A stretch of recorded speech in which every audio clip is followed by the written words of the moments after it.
back. Oh. We're back. Oh, my goodness. Live on the internet. And here we are. We are back. Oh, my goodness. Sorry about the little bit of a late start, guys. Got a little bit of a technical difficulties, but we are really dialing this stuff in finally. So you reset everything right before the show today, didn't you? I did. And I have a tendency to do that. So I will, an hour before the show, I just blow everything away and start from scratch. And it seems to be like an ongoing theme that this opening part of our live stream is when we talk about the technical issues before we get into the actual show. Right. So, hi, everybody. Hi, everybody. Thanks for joining us on the live stream here today on the Busted Wide Open podcast. We're looking forward to getting into the show today because, there's some things. We got some things. There's some things this week. If you didn't watch the WWE programming, then, you're in for a heck of a discussion. If you did watch, then you know what you're in for because stuff happened. They came off SummerSlam hot. With some ideas. Oh, yes. With some ideas. Oh, yes. For better or for worse. So, oh, my. Give you some more meat here. Give me some more meat. Oh, that's meaty. Spicy. Like Arby's. All right. Bear with us for 1 second, guys, while we tune things up here for our end. Make sure we get the recording done okay and everything sounds good. The meters look good. Everything looks good. Good. It's interesting. I was looking through the notes. We have a pretty lucha heavy show today. We had the tornado tag over on 205 Live, and we got some Lucha Underground stuff to talk about. There's a bunch of AAA and CMLL news down in the news segment. It's going to be kind of a lucha heavy day. Oh, yeah. I think we should start with some lucha. What do you think? Start with some lucha. Like a little lucha promo from our boy Pentagon. Oh, we might have a Junior, new one. Yes, we might have El a new one. Pentagon Dark. Yeah. I don't know if I have it in the notes, but this just be for the live stream people. They are talking hard to him and Phoenix about going to WWE. From what I'm hearing, the scuttlebutt is that, Penta and Phoenix are not great at telling people when they can't make events or they make up excuses. Okay. And so people can't tell if they're canceling dates because they're just a little bit flaky or if it's the Matt Riddle situation where they just, or all the guys that basically end up going to WWE, they cancel all their dates in the future. So there's something going on. We don't know yet. God, you're already getting raspy. Yeah. We got 2 hours ahead of us, my friend. Oh, I know, right? It's dry out there. So everybody in the chat, let me know how the audio sounds before we kick things into gear here. I just want to make sure everything sounds good. All right, cool. All right, shall we go get professional and do these shows, sir? Not yet. Oh, okay. Not yet. I got to reset one thing. Delete that. Go back home, and I think we're good. Save. Running the Starship over there. I wish you guys could see this rig that Nick's working with. There's 18 monitors. Well, I took a picture of it. It literally looks, but with all your stuff up, all your programs and settings and everything up, it literally looks like Star Trek. So we got show notes, we got chat, we got OBS, we got the YouTube page, we've got Logic, got all the plugins. I've got one screen with soundboard interface, chat, internet, and notes, and that's it. I have a hard enough time with that. Wouldn't be mad if it were a little louder. She needs more meat. Okay, well, I can do that. In the chat, pick it up about a request dB, for some more meat. A dB. The decibels.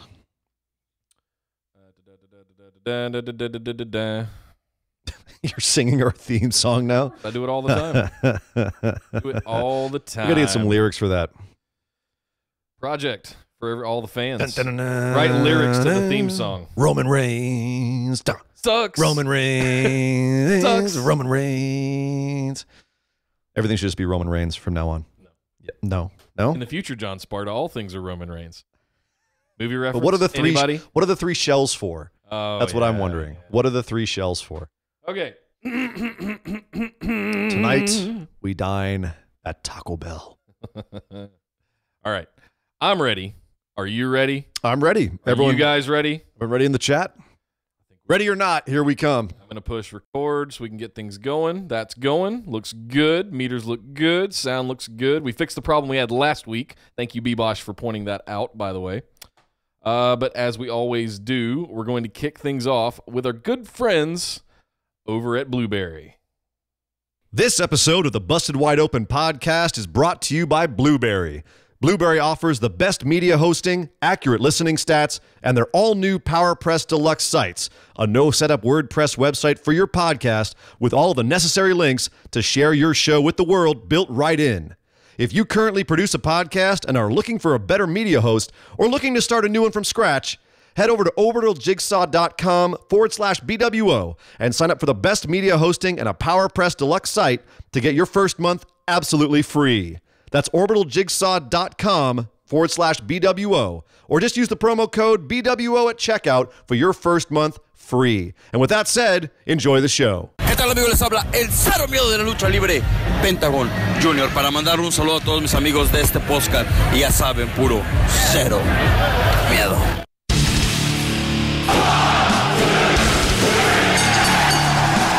You're listening to the Busted Wide Open podcast, dropping the elbow on the hottest topics in sports entertainment and the world of professional wrestling. With your hosts, Nick Howell and Sir Ian Dangerous. Coming to you from the Orbital Jigsaw Network Arena in sunny Southern California.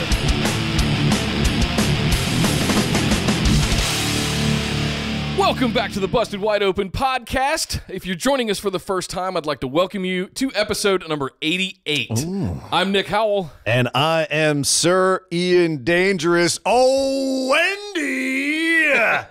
We have a show for you today. My goodness, we were just coming off of SummerSlam and TakeOver weekend. WWE did some stuff this week. They did some stuff, Nick, and it's stuff that we got to spend some time talking about. It's going to be a very WWE heavy show this week.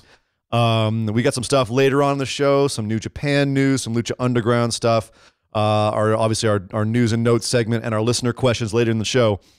But we got to talk WWE fallout from SummerSlam right off the bat. We're already heading to Hell in a Cell. They're already beginning the build for Hell in a Cell. Yeah, it's like Evolution, 3 weeks already. Super Showdown. Every time I want to say Super Showdown Under. Super Slam. Super Show Down Under. How did they miss that? It's in Australia. How do you know? Anyway, they're building towards it all. They're building towards it all, and it's been madness. We don't need to do a big news segment. Well, we got one big piece of big news. There's just one big piece of news. We don't even need to go to it. But before we get there, let's let everybody know that you can find us over on Facebook in the Busted Wide Open discussion group. That is the hub of our operation, where all of our fans and ourselves hang out. You can find funny memes, great legacy content, all kinds of good conversations going on over in the Busted Wide Open discussion group on Facebook. And guys, we've got a brand new Patreon that's been up for about a month now with all fancy new tiers, access to the show notes, to ask questions that we'll answer here on the air. And you can get access to bonus episodes, which I can announce officially. Our first bonus episode will be live on Patreon exclusively on Monday. This coming Monday, it will be available on Roman Reigns. Yes. Don't be scared away by that. It's actually a really good show. No, we had a really lively discussion. We took a big step back and overlooked, like, where did he come from? How have things progressed? All of that stuff. So it was the state of the Roman address. Yeah. So that's a special one for you guys at the $10 tier. So if you haven't gotten there, you want to check that one out, be sure and sign up. And, of course, we do hang out on Twitter every now and then at BWO Podcast. And, Ian, with that said, let's really kick things off, because we mentioned we do have some big news. Yeah, you ready to double tap those cues? Because it's gonna be real quick. 1, 2. How about this? Let's head over and talk about the big news.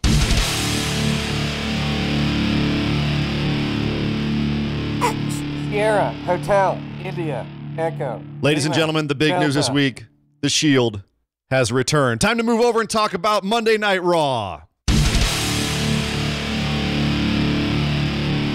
All right, so the Shield came back again. That's the big news this week. The Shield's back. That was it. Shield is officially reunited. Well, kind of again. They sort of had a reunion last year, but it got derailed by the mumps and injuries, and Ambrose messed up his arm, and everything kind of just fell apart. There seems to be like this ongoing bad luck run with this iteration of the Shield. But this week they finally said, nope, Roman's got the belt, Seth's got the belt, the Shield is coming back. And the way that it happened was very surprising. It happened as kind of a swerve at the end of Monday Night Raw. We had all of these different storylines working together on Monday Night Raw, where Roman came out with his brand new shiny red belt and said, hey, I'm the Universal Champion. I'm a fighting champ. I'm going to start giving people matches. And the first person I want to give a match to is a guy who never really lost the belt. He's never been given a chance to get it back. So Finn Balor, you and I are going to have a match later tonight. And they had a fantastic match, fantastic 20-minute match. The ending of which Braun Strowman, the monster in the bank, said in the middle of the show to Finn, I don't care who wins this match, I'm cashing in tonight. Yep. Which is very much in Braun's character. I like how they're writing that about him. He just does, he's like, cool, I'm cashing in whenever I can. I'm not a sissy. Yeah, I'm not a sissy, but I'll wait until you're done with your match and all exhausted to cash in because I'm not a coward. Okay. Oh, sure. Fine. Whatever. We had a great match between Roman and Finn. At the end, Braun comes out, distracts Roman. It looks like Finn's going to get the win, misses his coup de grace, eats a spear. He's toast. He's out. Braun immediately goes in, starts to cash in, gives the briefcase to the ref. But before they can ring the bell, you want to give your impression again there, Nick? No, once was enough. Once was enough. The Shield comes out. Seth and Dean, who both in the tactical gear. They were in action earlier in the night, and we'll get to their stuff later. But they were in action that night in different outfits. They came out in the tack vests, in the Shield gear, came down, and they all shielded the hell up on Braun Strowman, triple power bombing him through the announce tables. And the crowd went nuts. I did too. Yeah, I didn't. Because I did not have time to process. I just instantly marked out for the Shield. And then after the credits roll, or after the copyright came up and we went off air, I went, wait a minute. Hang on. This has all kinds of implications. Yes, it does. On the one side of this, so I was kind of mad because it hit me right when they started beating up Braun. First of all, I was kind of pissed with how they discarded Finn at the end of this match, and the implications for his character kind of suck. Because that's one of the things he's been resting his hat on for the last year or so is never lost my title, never got my shot back. And he kind of lost it pretty quickly here. It was just boom, boom, he's gone. No more of Finn. Moving on, and we're right into the Shield stuff. And I was like, oh, that kind of blows for him. And then all the Shield stuff was happening. As it was happening, I started going, this is what they planned on doing last year. It was getting Roman over by having the Shield reform. It's kind of just a blatant, transparent way of having that happen. You know, I'm still interested to see what they do. Like, I could be wrong. They could make this version of the Shield interesting. There could be some heel aspects of it.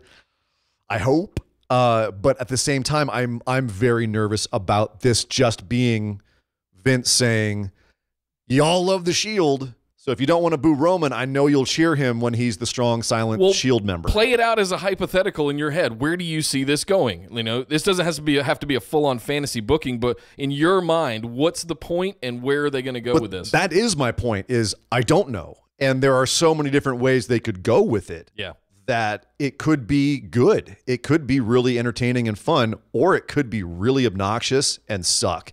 And they could actually really do damage to the legacy of the Shield if they book this the wrong way and make this the Roman Reigns Shield and the Roman Reigns show with the Shield and not what made the Shield cool in the first place. Right. So it is a dangerous line to be walking to have this come back the way that they're doing it. Well, here's the part I want to talk about. Is this just a way to kind of reboot things that they had in motion back in December before Dean got hurt? Like, things were in motion, 2 to 3 steps in motion to have this Shield 2.0 run. Right. Dean gets hurt, reboot, we're back to Brock and Roman. And Seth goes off and becomes arguably one of the biggest over guys in the company. Yep. Now we're just going to reset back to where we were in December and just have the Shield come out and run rampant over everybody again? Well, it's almost like a different scenario now because 2 of the members of the Shield are champs, the 2 biggest champs in the company, or on Raw at least. You can argue about the legitimacy of the Intercontinental belt versus the WWE title at this point. But, you know, the bottom line is you've got 2 title holders in the Shield. And if the Shield plays things the way that they did in the past, which was a bunch of dogs that have each other's backs all the time, and they're a faction that runs through everybody else, that could be really fun. But the thing that made them great before was they were a little heelish. They were a little bit of dicks. They initially were a heel team. And then they became cool, but they were still, out for their own good. So there are aspects, again, it's a knife's edge. I think where I could see it being a good angle. I really could. Yeah. And they could bring me back around on it where I'm what do you always say? I'm skeptically optimistic. I'm pessimistically optimistic right now. I'm really nervous about it. Yeah. I don't know. Parse Does not compute. I don't. It doesn't make sense to me. I don't know where this is going to go personally. There's 3 different ways I could see it going. Yes, it's absolutely a way just to get Roman cheered because everybody's going to cheer the Shield. Mm-hmm. So we all love the Shield. I cheered. My biggest concern is what does this do to Braun? Of course, that's your biggest concern. Of course. I was so mean and I didn't pick him for SummerSlam. You didn't. And I feel so bad about it now. And then the first chance he gets to cash in, my God, he gets triple power bombed through the announce table by the returning Shield. Right. So basically overstepping him. Does this mean that Braun goes and gets Nicholas now for help? I mean, this is the question. He's going to need some backup. He probably just started school back up, so it's probably not possible. We have to ask Daddy Cone. Yeah. If he can come back. No, but in all seriousness, like it's one of those things where, okay, the Shield's back together. Are Seth and Dean going to continue their feud with Ziggler and McIntyre, which I suspect they will? I have a feeling that you're going to get Seth and Ziggler again, and then Dean and McIntyre, maybe even in a cell at Hell in a Cell. Possibly, yeah. I'm seeing that still going on. Does Roman get involved with that? Do they keep involved with Roman stuff? Does Braun keep going after Roman time and time again, trying to cash in? Does he just set a date? Does Braun just finally go, look, I can't just come out and cash in on you anymore. I'm just going to make a date at Hell in a Cell, you and me. Is that going to be a retread of Strowman and Reigns from last year, which was a great feud and some great matches, but how many times can you go to the well on that?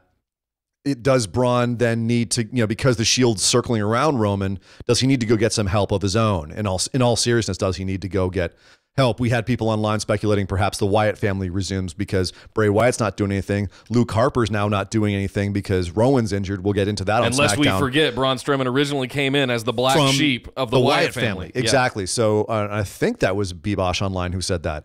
But which is an intriguing possibility. Well, the last one I want to bring up here also is this is probably more long term than I originally thought. Now that the Shield has come out, I want to see it, and I still expect to see a Dean heel turn. Bingo. As a retribution angle on Seth. Here we are 4 years later from the turn, and we still haven't really settled that whole thing. Are we supposed to just move on? It feels like an untapped thing that they haven't taken advantage of yet, that they could really get into, and you end up with a Seth versus Dean for the Intercontinental title kind of thing, Shield retribution.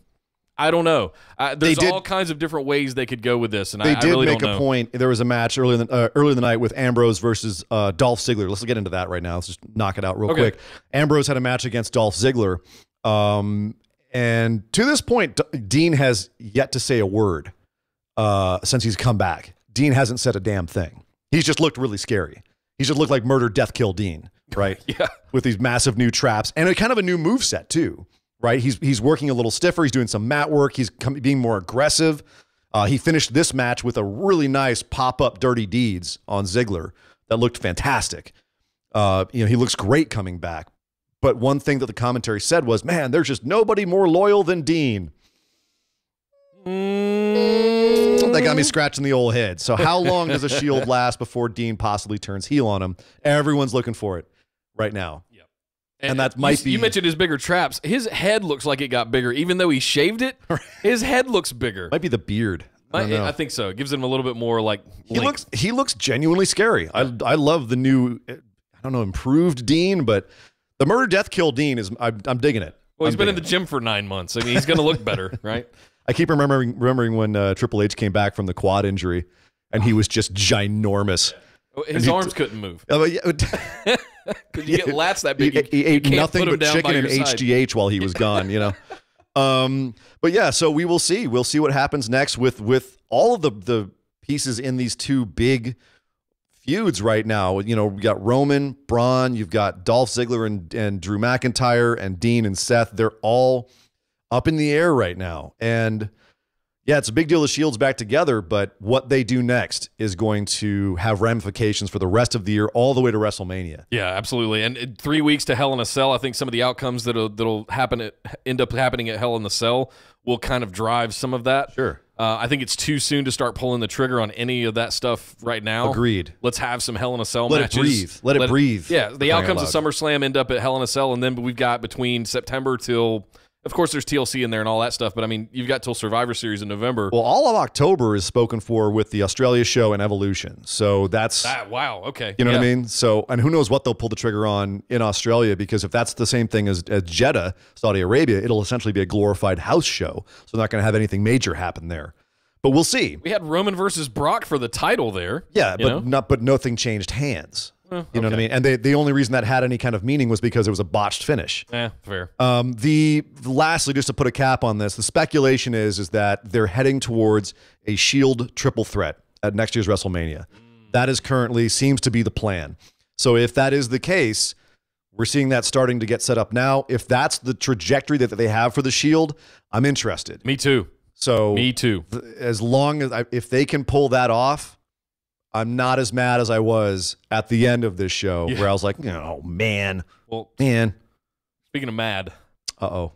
We got to talk about that Ronda bit. I almost said Rondi. Yeah. That's my name. I'm going to call her, instead of Rowdy Ronda Rousey or Ronda Rousey, I'll just call her Rondi. The Ronda Rousey coronation / like just mutual jerk session. Like it was. So here's the thing. I like the fact that Stephanie. So what it was it was the celebration of Ronda Rousey winning the title, right, at SummerSlam. They had the title nicely in the ring. Stephanie was out ringside, and they had most of the women's division, minus, I think, Nia Jax and... No, Dana Brooke was there. Oh, Mickie James wasn't there either. The Bellas were there. The Bellas were there for some freaking reason, fill in space.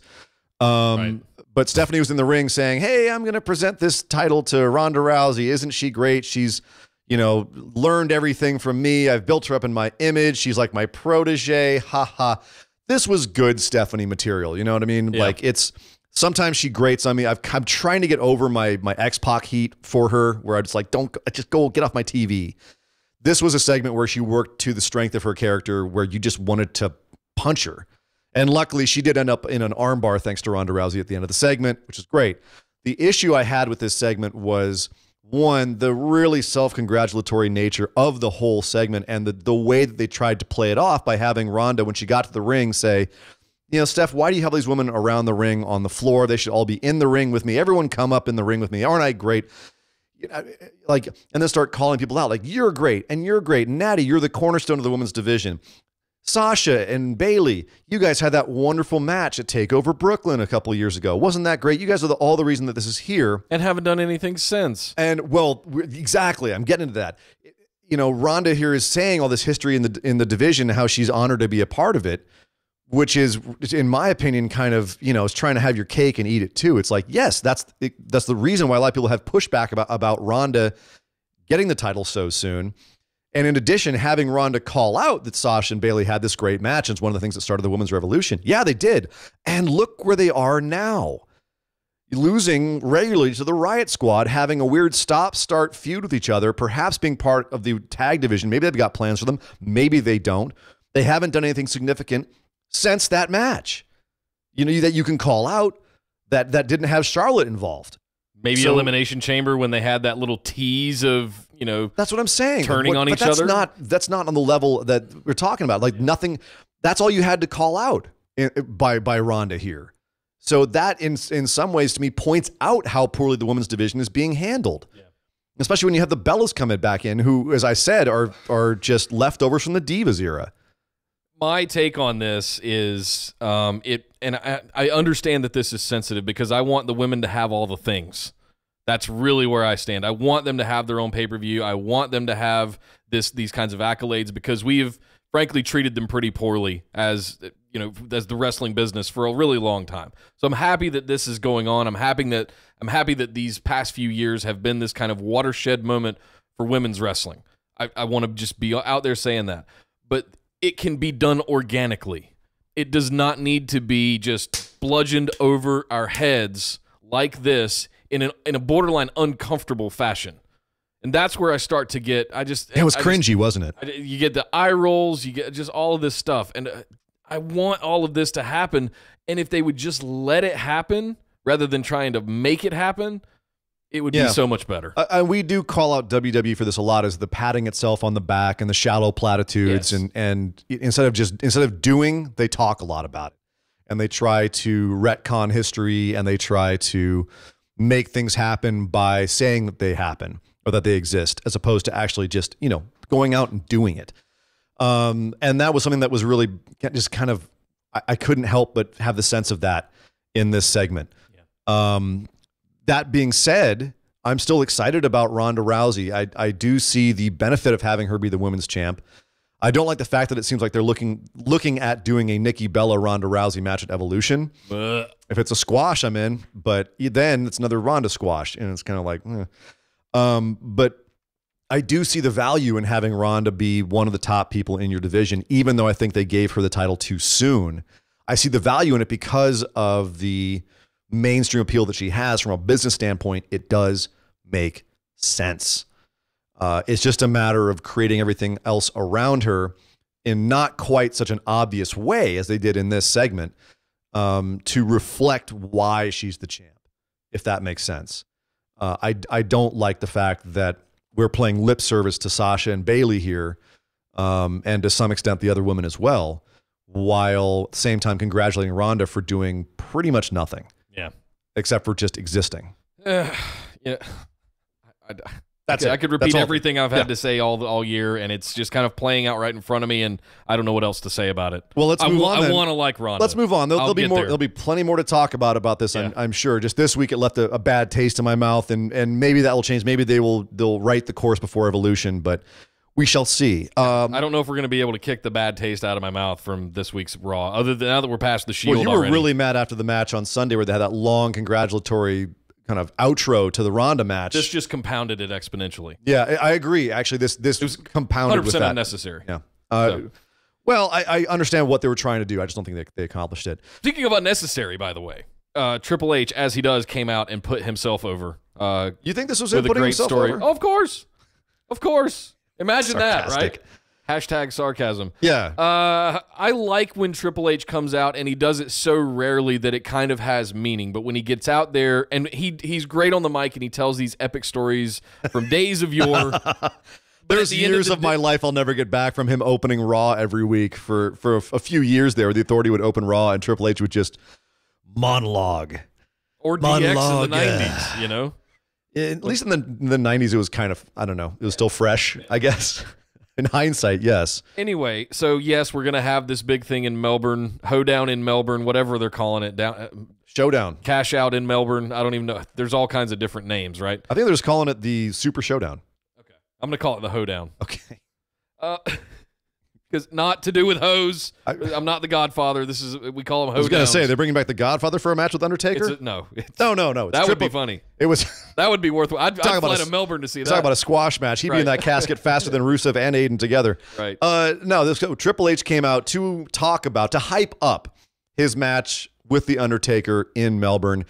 This is being called the Great Cash Grab Part 2. This is Jeddah Part 2. Australia gave them a ton of money. Tourism money to have them do a huge show down in Australia. I don't think quite as much as they got for Saudi Arabia, but it's still going to be a big event in Australia for them. And one of the first matches they've announced that is a big match is Triple H versus Undertaker. They're calling it the end of an era match. Or I think One last time. Yeah, the end of an era match was the last time in Hell in a Cell or whatever it was. But this is the last time. Triple H versus Undertaker, which on paper, I think about Undertaker Triple H and all my little nostalgia nerve endings get all fizzy and go, ooh, that sounds great. But the more I think about it, this is going to be a slow, boring match with a whole lot of excitement when they both walk out and do their entrances. But then once the match starts, it's not going to be good. No. And Triple H didn't exactly help it, I don't think, by essentially just framing it as just that. Hey, it's me versus The Undertaker again. Ta-da. That's it. Ta-da, da, da, da, da, da. That was literally, he spent 15 minutes talking about how meaningful it was, and then just being like, Yeah, I didn't even get where he was going with it. He said, yeah, they originally told me it was going to be against The Undertaker. I said no. But then I said yes, because why not? I didn't quite understand what he was doing. I have a question here. So we know that over the last year, leading up to the match that happened at WrestleMania, we know that Taker has been working out. He's been trying to get healthier. He's trying to work on his hips and all that stuff. Is there any possibility that this is a return for The Undertaker? No. Is this just a one-time thing? I worry this might be the true retirement match for The Undertaker. I can't imagine he would actually officially retire in Australia, of all places, but something's telling me that Triple H is going over on this one, because they did hype up how he's never, like the last few times he hasn't beaten The Undertaker, and he really wants to get that win on The Undertaker. I'm worried this is the H going over. So Brock Lesnar, Roman Reigns, and Triple H. Well, this is on his way out the door. It's not WrestleMania. I understand, but it's, but those are his last run were 3 big losses. I can already see how Hunter is making this logically work in his head. Well, the Taker's not really here anymore. I'm here all the time, and I kind of need the rub because I keep losing all the time in WrestleMania. So, be really nice if you put me over. Yeah. Just give me a little bit of something. So, I don't know. I'm nervous. I'm not gonna lie. I'm nervous, and this segment didn't help that at all. Yeah. It was a little bit of a nostalgia overlord. I did enjoy the story about Shawn Michaels and Taker and that picture that he put up on the Tron, and that was fun. That's exactly what I'm talking about. It's just the pure nostalgia stuff. Yeah. Just straight up like, hey, you're nostalgic yet? It's this is what they look like now. You feel old yet? Like, it's just one of those things. I don't know. I would have liked more of a story, if that makes sense. Okay. You know what I mean? Like, just something, anything, as opposed to it's just for the nostalgia kids, which is what the story is right now. Sure. All right, well, let's go on and finish talking about Monday Night Raw. I got a few more things to go over here. Lashley finally had a match, Lashley had a match with Baron Corbin. Yeah, I liked how this was set up, where Corbin came out whining about how Finn beat him, and Kurt grew a spine, by the way, on this Monday Night Raw. Not only did he, at one point in the show, tell Paul Heyman that Brock Lesnar was getting a rematch when it was a cold day in hell, but he also told Baron Corbin to stuff it by putting him in a match against Lashley, who, this is the best thing Lashley's done since he's been on the main roster. It was kind of a match went a little bit too long for me, but it was good. Corbin needed to be against a guy his own size for once. They both worked really well. I thought it was fine. I actually hope this becomes a feud, to be honest with you, because it's better than anything else Lashley's done feud-wise so far. That's true. So I wouldn't be mad at that. But I could also see Lashley getting involved somehow in the main event picture now that there's more guys running around there with the Shield involved, etc. So Lashley's still kind of in that nebulous, who knows what he's doing space where he doesn't really have a solid feud yet. And I can't imagine him going back to an Elias feud at this point. Well, I think it would be good to keep both of those guys working right now, because there's too much going on at the top of the card right now with everything. I don't know where he slots in, or even if they did slot him in, it would be disruptive. And it would feel awkward. Like there's already too much going on. We rattled it off earlier. The Shield, Ziggler and McIntyre. I mean, all of this. Braun Strowman's in there now. Too much right now. But you know what? Counterpoint to that. Okay. Counterpoint to that is, I think that because the Shield works as a faction, you actually do have room for more elements to dive in there, whether it be Finn Balor or Lashley or people teaming up, because the Shield will be a faction. You do actually have room to slot in some other people up there and be different elements that show the disparate sides of this faction as it's trying to hold on to its power. Whether they do that as a heel or as a face faction or a tweener, who knows? But my point is I think that Lashley especially would benefit from being in these bigger physical matches. The kind of chaotic physical matches that the Shield typically has. Yeah. I think that would actually benefit Lashley a lot, as opposed to him being the powerhouse, overwhelming guys like Elias and Sami Zayn. I think that's why I like this match with Corbin, because Corbin physically is in a lot of ways a match for Lashley. So that it worked for me dynamically for Lashley. In a way that like Zayn wasn't. Right. Yeah. And Lashley didn't say anything. He just came out and started whooping butt. Yep. That worked. Yep. So keep him doing that. Silent killers. Yeah. That's the trick with the guys that suck on mic. Let's see. Elias had a match with Kurt Hawkins, and of course he beat him, because you can't defeat that losing streak of Kurt Hawkins. No, you can't lose to Kurt. That's like his thing now. I gotta. Does anyone know off the top of their heads what he's up to now in terms of losses? Easily over What's his 200. record? I want to say it's close to 220, 230, something like that. Jesus. Let us know in the chat if you guys happen to know. Oh, man. But I like the fact that this was like Elias came out saying he fired the roadies that gave him that guitar. Yep. That was fun. The tag team who shall not be named teamed up with Ember Moon to face off against the Riot Squad.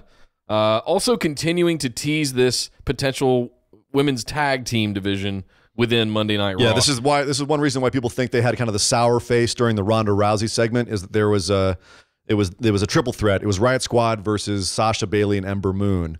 And once again, Sasha got caught coming through the ropes, took a Riot kick, and she got pinned. Yeah. So, there was a speculation that they were all looking sour in that Ronda segment because they were like, why isn't it us getting this shot? But some other people said, no, it's because they just lost.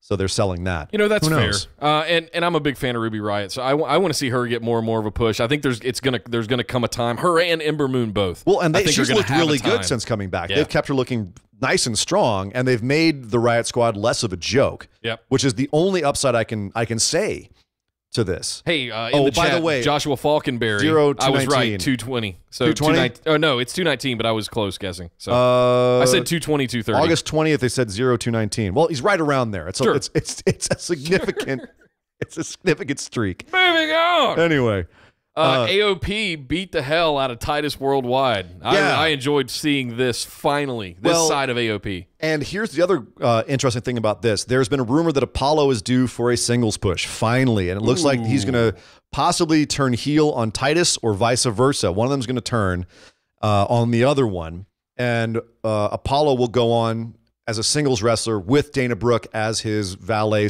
/ manager / ring assistant, whatever you want to call it. I like it. I'm liking that. I'm liking that idea. We need to have more dudes out there being singles right now, and the tag division needs to get leaner and meaner, in my opinion, in a big way. Yeah. So, and Titus Worldwide hasn't really done anything in the tag division anyway for a long time, since they went on that streak beating the Bar. True. But since then, nothing.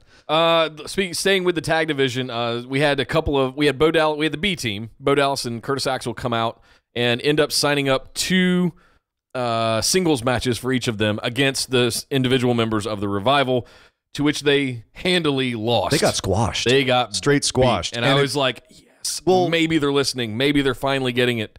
Maybe we're finally going to get some Revival into AOP action. Oh, I see what you're saying. You're liking the Revival looking good. Yes. Because yes. B Team are your boys for some they are ungodly They're reason. a lot of fun. In the same way that, Fashion Police are our boys. Oh God, no! They're completely different. Like no. Are we going to go down that right now? No, Because we're not. Fashion No, Police, we're not. Fashion Police are a wildly different thing than the B Team.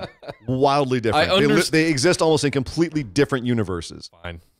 Don't get me started on this. Go ahead. We'll be here for 3 hours today. I'm happy that the Revival are winning. I do like the characters of the B Team, and I have mad respect for the in-ring ability of Bo Dallas and Curtis Axel and their legacy. That's kind of where it ends. Well, the audience didn't, because they were doing the wave during these matches. Oh, okay. I think they're over the B Team just like I am. And I like the fact that these were both squash matches where both Dawson and Wilder got to pull off their by the way, they're cool finishing moves. They each have cool singles finishing moves. Yeah. And they got to pull those off. And it also established the fact that the B Team are fluke champions, that they're winning by dumb luck. And they're telling that story, which hopefully they'll wrap up sometime soon, because having fluke champs can only last so long before it makes everyone else in the division look bad. Too late. The tag division's in shambles. They've got to get these titles off the B Team and onto a legit tag team and have some legit tag wrestling as soon as possible, because right now it's a debacle in the tag division. Oh, yeah. On Raw. Jared in the chat said, and then the Revival went on to Twitter and apologized to Jim Cornette and all the greatest tag teams about the fact that the B Team were champs. Mm-hmm.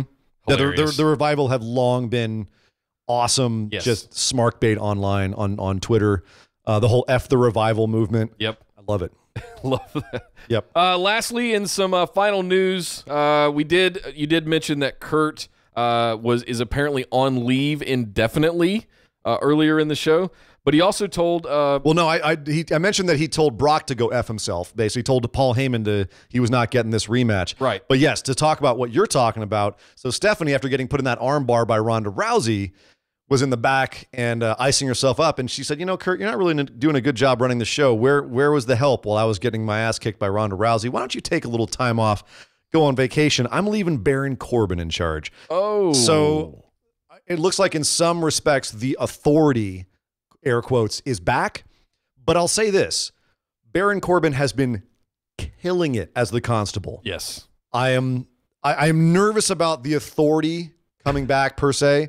But if Baron Corbin is the evil guy running Raw, you got my attention. He's the new corporate Kane, basically. In a way sense. more entertaining. But so much better. Way more entertaining. Oh, yeah. Way much of a better character. I'm just talking about the archetype. Yeah. Not Right. comparing apples to oranges. No, corporate Kane is going off being busy being Mayor Kane right now. Mayor Kane. Did you see, speaking of which, on his announcement speech, or his victory speech, the night that he won, they did play his Kane music. I was like, that is so genius.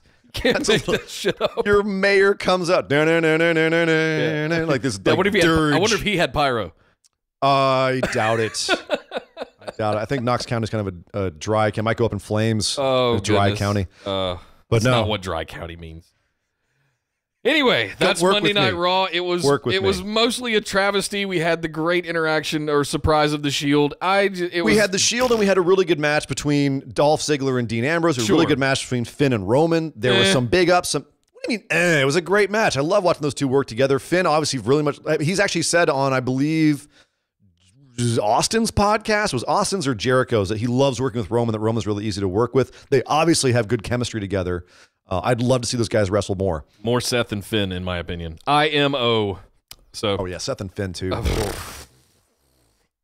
But, guys, that's it for Monday Night Raw, but we're not done. We've got to head over and talk about a very special edition of SmackDown Live.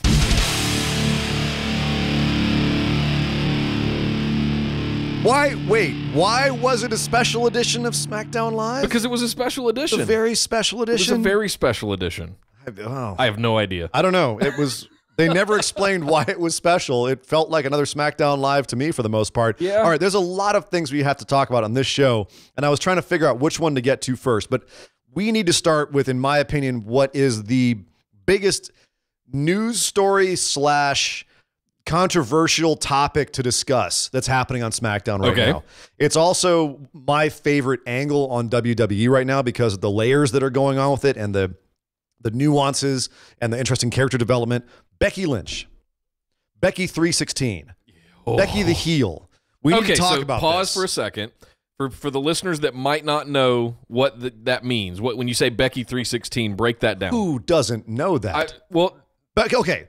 All right. No. I see what you're saying. Yes. Right? Let's do this. Okay. So obviously Becky turned on Charlotte at SummerSlam after weeks and weeks of building her up and making her look like the scrappy underdog, giving her a shot at the title, and then Charlotte steps in, gets herself a title shot, and gets inserted into Becky's match at SummerSlam. Becky had Carmella in the disarm her. Charlotte snuck in, gave her the natural selection, and pinned her 1-2-3 for the win, right? Becky then turned on Charlotte, beat the crap out of her to the adulation of the crowd. And then this week on SmackDown Live came out. And as we were saying after SummerSlam, how in the world are they going to get Becky to be booed as a heel? How are they going to get her to get a heel reaction? Not possible.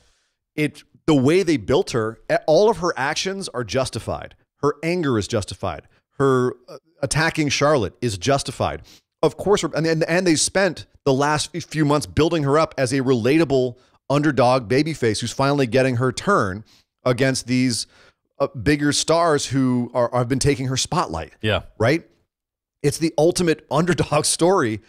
And as we were saying to the build up to SummerSlam is there's no way they're turning Becky heel because it just wouldn't work with how they've built her character. Well, sure enough, it didn't work. She came out and cut a heel 101 promo this week, which was basically, yeah, I'm due all this. Screw Charlotte. And by the way, screw you guys, aka the audience. It ran into the audience like, where were you guys during my whole run? You never liked me. You never really liked me. You never really had my back. Yes, we did. I hate all of you. And tried to turn on the audience as hard as she could. And they still cheered her. It was like, I hate you guys. Yay, Becky. I hate your mothers. Yay, Becky. You should all go to hell. We're so sorry. We love you, Becky. We'll do whatever you want. Don't be mad at us. they couldn't get her heel. And I call her Stone Cold or Becky 316 because Austin, when he was starting out in the 316, his 316 promo came in the middle of him being a heel. Yep. He was a heel that had just beaten Jake the Snake at King of the Ring. And he was running down Jake in a really heelish fashion. When he said 316, he was calling out Jake the Snake's real life alcoholism and religiousness and using that as a way to run him down, which was a really heel move. But it's still considered one of the greatest promos of all time because it was so engaging and you just wanted to like this guy who was just a stone cold, pardon the pun, badass, right? That's where we're at with Becky Lynch right now. You could even argue that Stone Cold, what we're seeing now with Becky was the Stone Cold Brett feud, where Brett was supposed to be the face and they couldn't get him cheered. Stone Cold was getting cheered all the time and he was supposedly the heel. That's and fair. They ultimately had to do a double turn at WrestleMania 13 in order to just play into it because they couldn't do it any other way. That's the only thing that I can see them doing here is having to give up and have there be a double turn here where Becky becomes this Stone Cold like badass killer. Like keep her heel, fine. Keep her being a badass who'll just beat people up. But man, when you have this kind of energy behind her, drive the ship into it. Steer into it. Absolutely. Steer into it. My God, do not let this, don't try to fight this. If they have her come out next week and kick a puppy, you know what I mean? Like, it's just going to confuse the audience and they're going to end up killing and kind of tamping down all this energy that's behind her instead of making her booed. Because here's the other aspect of this, is she's doing this against Charlotte Flair, who has not always been the babiest of baby faces. Right. And Becky does have a point that Charlotte has gotten a lot of love and a lot of pushes that, she's inarguably a big star. Yep. She is arguably a very, very insanely talented wrestler. But she's gotten a lot of opportunities, and you can't say that they were all because of that. Nope. And I'm not saying it's because of her last name, but I'm not saying this because of her last name. I'm not saying it's not because of that. I'm not saying that. And also, it's not like the Flair name has exactly been associated with doing good for the last 40 years. I think I can count on my hand the number of times that Flair was a face. So, yeah. You know what I mean? Yeah. It's not like the Flair name is known for playing fair. So it's like ingrained in wrestling fans' minds to want to boo a Flair. And so you have Becky, who everyone wants to cheer, against a Flair, who everyone kind of wants to boo. But you're flipping them. But it's totally Stone Cold Bret Hart. That's what I'm saying. Yeah, it totally is. So that's Becky 316. Yep.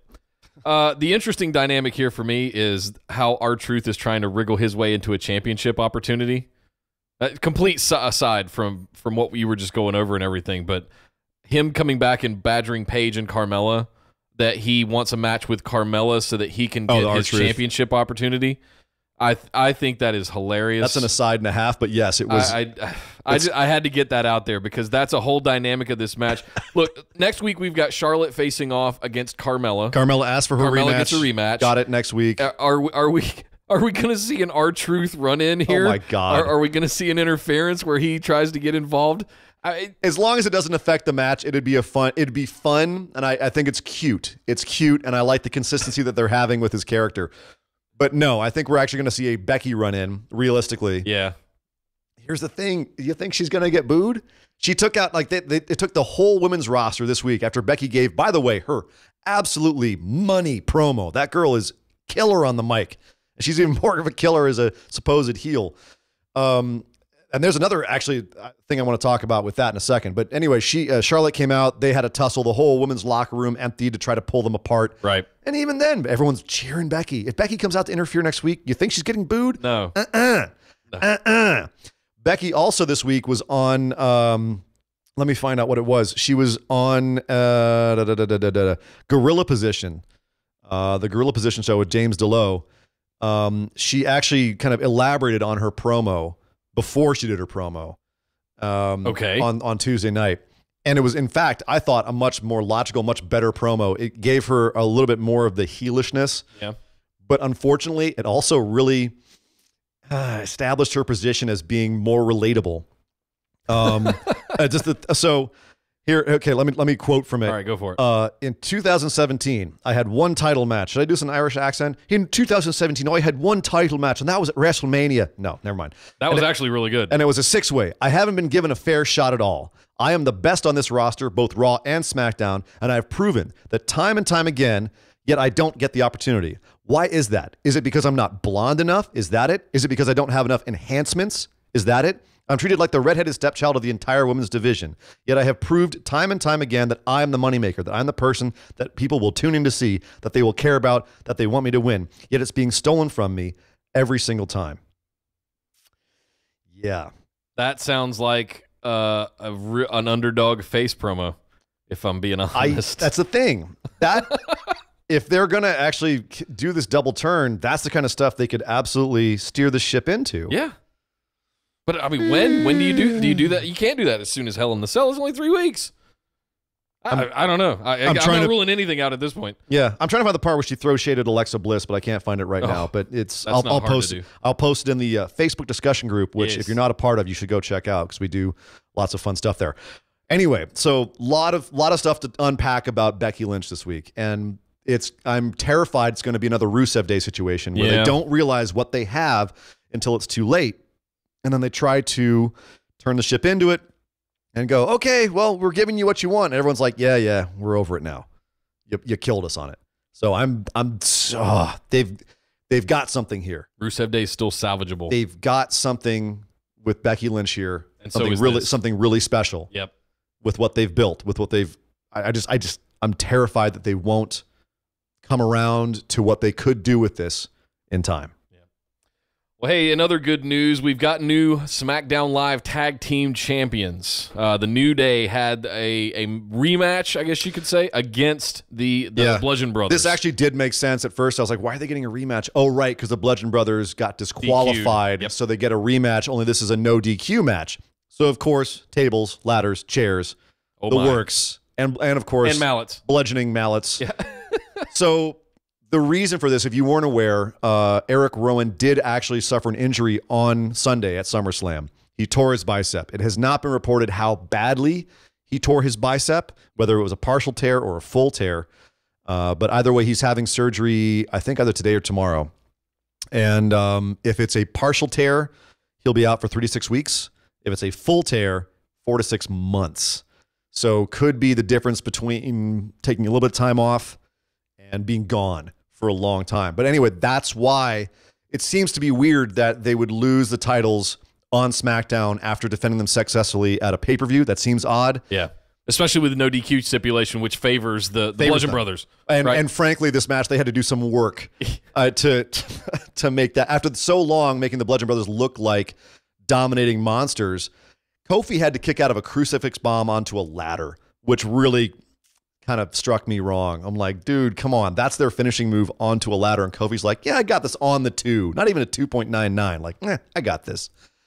So they definitely had to make New Day man the hell up. And they didn't even have Big E at ringside. Big E was backstage nursing his ribs. His honey glazed ribs, but also his actual ribs. That was a little rib joke that they had. It was a rib, if you will, on the womp, womp. Never mind. Womp womp. The point is that New Day is your new champs. They're now the 5-time champs. Which I'm fine with, especially given the circumstances where the Bludgeon Brothers could not operate.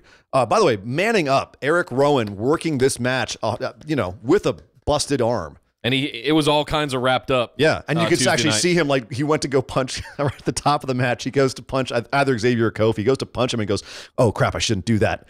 That kind of stung. Yeah, maybe I shouldn't throw that punch. But yeah, New Day, new champs. But, now what happens? Now what happens to Luke Harper? Does he go singles? Does he wait until Eric comes back? Does he join up with Bray Wyatt again? That's a Raw.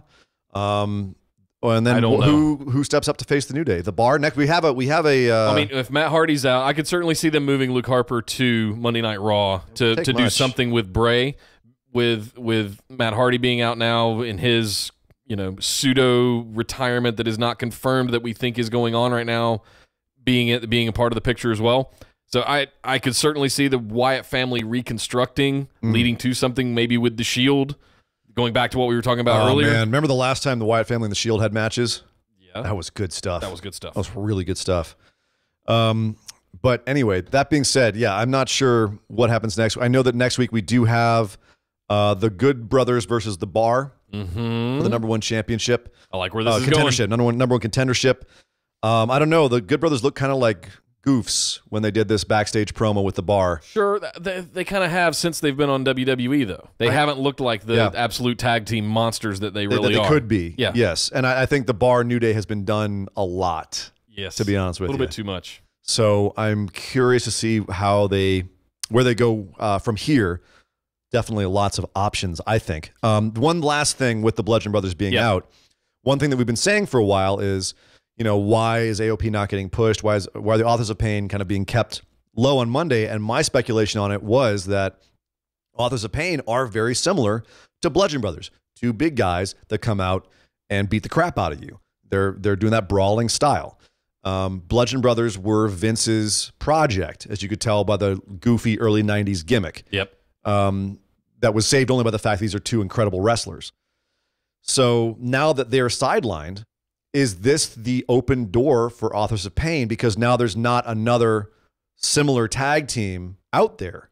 Will they become Bludgeon Brothers 2.0 now? And I think that's actually maybe this could be an opportunity for them to get that look. You know what I mean? Hopefully they don't put masks and carry weapons. Well, they have those Teenage Mutant Ninja Turtle masks they wear every once in a while. That's true. Yeah. Which are creepy and weird and fun. I agree with you. I don't know if that's the reason they've been held down. I think it's just learning curve and them coming up to the main roster and how things are different, et cetera, et cetera. I think there's a Paul Ellering effect in play here as well. That I almost think that they would be really good Paul Heyman guys. Everyone wants Paul Heyman with somebody, man. I don't. They already just had Paul Ellering. Do they need Paul Heyman?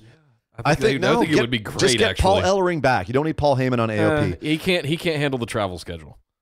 I mean, he said he could. Who knows? Okay. He does look a little frail. Okay. Oh, no. Jared in our chat room just said, if I saw Road Dogg on Twitter today talking to Ryan Satin about Becky and defending the way they are going, you have every reason to be terrified. Oh, no. Man, Road Dogg, God. Road Dogg, damn it. Wins and losses don't matter. Remember that. Oh, God. All right, moving on before I start getting mad. I'm getting ready to get a little mad. So, speaking of being mad. Coming off of an amazing match that we had at SummerSlam between The Miz and Daniel Bryan, what are we going to get out of that? We're getting a mixed tag match, Nick. We're getting the Bellas back. Well, we're getting Brie Bella and Maurice back. Brie out! After a wonderful promo by Miz to open the show, saying that he was retiring. Not from wrestling, though, from wrestling Daniel Bryan specifically. Swerve. He and Maurice with him back in the ring, of course. And there was another wonderful promo from The Miz saying how he'd finally put Daniel Bryan in his rear view. He was moving on. He was sick of this. Of course, Daniel Bryan then coming out to say, no. We ain't done. Coward. Yeah. Kept calling him a coward until Miz said, you should just change your name to Daniel Bella, which brought out Brie Bella. Because at the time, Miz was hiding behind Maurice. One of my favorite Miz moves when he's got his wife there is just stepping slowly behind his wife and pushing his wife out in front of him. She hit the shit out of him. Brie Bella ran to the ring, gave him a nice right cross that looked pretty snug from the angle they had, at least.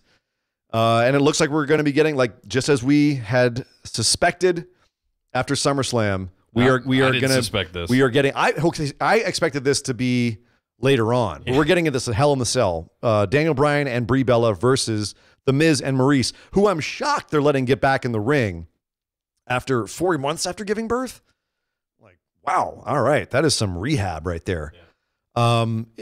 That being said, I'm worried it's going to be, that John Cena Nikki Bella feud 2.0, which totally. That's exactly what it's going to be. Was just a way to promo Total Bellas. God forbid we just have a great, feud with Daniel Bryan and The Miz.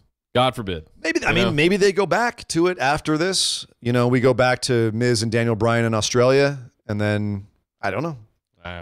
We'll see. But not excited about it. No, I was really excited about where they were going until Brie showed up, and I just kind of went, oh no, why? No. Get this graham cracker out of here. Okay, we can get excited again. Get this graham cracker off my steak. AJ Styles came out to speak with Renee Young about how he lost or why he lost or how he lost his shit, I should say. Yeah, to explain the SummerSlam match. Explain his actions, Yes. Nick. To explain his actions at SummerSlam and why he had to get disqualified in his to retain his title in his match against Samoa Joe. He just completely lost at control. SummerSlam. And then all of a sudden, he just completely drops out of the bottom of the frame. The camera work here, for those of you fun. not in the business, was so good. It was fun. Because he held the camera right there while AJ just dropped out of it and then moved the camera down. Oh, it's so good. Move the camera down to find Samoa Joe had just pulled him off the stage like a great white shark. Pulled his feet out from Just under him. yanked him out and started just beating the crap out of him. And Coquina clutched him, put him to sleep, and then started yelling into the camera the way that only grabbed Samoa... the cameraman. Come here. Wendy! The way that only Samoa Joe can. This is up there with Regal Yeah. and Brock, all his other great yells since he's been in WWE. Oh, God, at least this feud is giving me exactly what I want. It's personal. It's being made more personal every week. Joe is in AJ's head, and he looks like an absolute psychotic monster. This is a blast. Yep. It's a blast. I can't wait to see where it goes next. Perhaps a cell? Duh. Perhaps a cell. Duh. I would not be mad Are we okay? at that. Are we okay with getting back-to-back in AJ's head feuds like we had with Nakamura and Dick Punch? At least we're not getting Dick Punches anymore. No. But we're now having yet another feud with AJ where he's showing vulnerability in his opponents being able to get into his head. Well, he's obviously his head isn't in the right place because he has a new shirt that says "Run the P1 Ace," which What is a P1 Ace? I don't know. I think it's their way of trying to make it look like place. Oh, face that runs the place. Well, yeah, face that runs the place, except it's P1 Ace. I don't know. This is kind of like the mid-'90s trend of putting numbers in the middle of movie titles, like CES7N. Remember that? Yes. What a great movie that was. Yes. Anyway, neither here nor there. Great feud. Can't wait to see where it goes. Loving how they're working this so far. Another feud that I'm a bit confused by, but still liking what I'm seeing is Randy Orton and Jeff Hardy, who had an actual match this week. All right, out of nowhere. And it was it was a match. I'm gonna officially call bullshit on Jeff Hardy's back being messed up. You got to be Because, dear kidding me. God. No. SummerSlam, you do a swanton onto the apron. Yes. 2 nights later, you do one off of the railing into a table on top of the guy. How is that calling? How can you call bullshit on Jeff Hardy's back being bad? It's Jeff Hardy. He doesn't give a crap. He doesn't give a crap. This is a match this is a feud that's actually being speculated as the most likely to end up in a cell at Hell in a Cell because Jeff wants to go off the top of the cell at least once in a swanton before he retires. The man wants to die, and he has his entire career, Nick, and you know this. The man has done so many things when he should. There's no humanly way he should be able to do them, and yet he does them. And he's like, his only caveat is, I'm taking it easy at house shows and not doing swantons at house shows unless I feel good, and then I'll do one. He doesn't get it. The man's insane. On the upside, they're playing Randy Orton as being insane as well, and wanting to do nothing but cause damage to Jeff Hardy, including getting his finger back in his damn ear hole again. Stop it, Randy. I mean, it's great, but stop it. It's just so cringy. But yeah, so it looks like this feud continues. Jeff gets one on Randy by taking him outside, getting vicious, getting himself DQ'd, by the way. Here's your dick punch. He kicked him in the crotch after Randy was messing with his ear. Took Randy outside the ring, threw him onto a table, and then swantoned him. Yeah. So Jeff gets one in on this. It looks like the Randy and Jeff Hardy feud continues despite rumors swirling of Jeff being injured because Jeff just does not care. So is this, I agree with you, in a cell so he can do the swanton, but does that somehow take the belt, the U.S. title? Oh, no, I'm sorry. Nakamura has it now. Nakamura's got the title. I completely messed up now. What show are you watching? I don't know. The United States of Nakamerica. Yes, Nakamerica. Nakamura. God, he's got me doing it. Nakamura had a promo this week. Well, hang on. Come back for a second because I messed up right there. Promo this week. So there are no stakes in this other than just Jeff being mad at Randy pulling on his ear hole. I mean, wouldn't you be? That's going to lead us to a Hell in a Cell match with no real other stakes.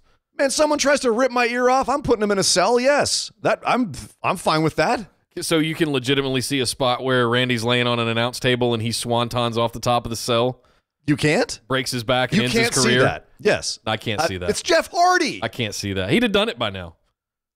He was too busy being high over in TNA. Fair dues. All right. That said, let's move on.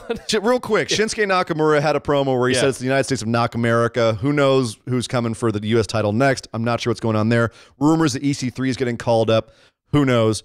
That's enough of that. Naomi had a match against Peyton Royce, who just coming off of a nasty little spat online with Dave Meltzer, who was trying to not so subtly say that he didn't like her breast enhancements that she got since NXT. Yeah. And there was all kinds of stuff going back and forth on Twitter. We covered that last week. Bottom line is speculation that Peyton had a match against Naomi this week. The commentary was putting her over. Corey Graves says, "Oh, she looks great. She's never looked better." I love the way she looks now. Oh God, never changed WWE. Subtlety. But she did beat Naomi with obviously a little bit of outside interference. Yeah. But she did beat Naomi. Now, here's the only thing I thought after this. We're going towards a women's tag division. Iconics are a good tag team. Naomi's not doing anything.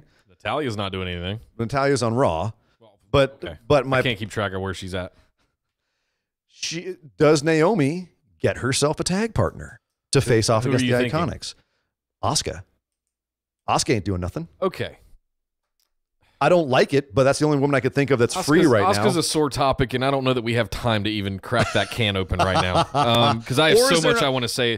She came out to break up Charlotte and Becky, and I was like, oh my God, it's Asuka. I haven't seen her in like 8 months. Oh, that was definitely something I didn't like. She was just another locker room person who couldn't. Exactly. She should have been able to throw them both across the ring. Exactly. Yeah. That's why I think Asuka might be Naomi's partner. Just saying. You heard it here. We were talking earlier about Rusev Day. Rusev Day had a match against Almas and Vega, and they won thanks to Aiden English. Looks like the redemption story is continuing. But to talk about what we were saying earlier, where are we? Like, it's, to me, this feels like a little bit too late. It's like we didn't need this whole arc of, hey, the Rusev Day, they're coming together and they all love each other. Isn't this wonderful? It's like a long way of turning Aiden face. You didn't have to turn him face by going through all this rigmarole. All you had to do was have him stop insulting the towns he was in, because he was already over 4 months ago. You didn't need to do all this rigmarole, and now the meme of Rusev Day is cooling off. And they're going to have a harder time getting that spice back that they had. Maybe. I think this is still salvageable. And it's another one of those, it's the same situation where, is it too far gone?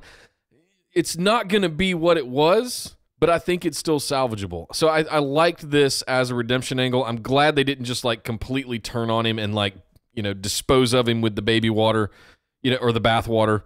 So I wanted to just talk for a second about is this really the facey kind of moment? Are we making that turn and committing to Rusev Day, the trio being a sort of face team? Like a faction. Yes. Time will tell. There was a part of me that thought Aiden might be setting them up to really betray them later, but I don't know. Doesn't look that way. Well, there was that moment. There was a tiny moment. It was kind of like Dean walking behind Seth at SummerSlam, where I went, ooh, maybe. They got to do something interesting with Aiden. Who knows? But the saga of Rusev Day continues. I think as much as I'm kvetching about it, I think they're going in the right direction finally with it. I'm worried it might be too late, but they are doing the right thing here. Almas lost by distraction by Aiden English, and then got put in the Accolade and tapped out pretty quick. Somebody finally typed out to the Accolade. Well, it's been a while. Wow. But makes Rusev look strong. Great. Yep. Almas didn't really lose a whole lot from it. No. Fine. Keep Almas looking good, because that boy could just have. Oh man, it's all it takes is that one moment, and that boy's gonna be top of the card. As once everyone realizes exactly how good he really is. Well, guys, that's SmackDown Live, and that completes the main roster segment. But don't run away, because we've still got a whole mess of wrestling to talk about over in the wide world of wrestling.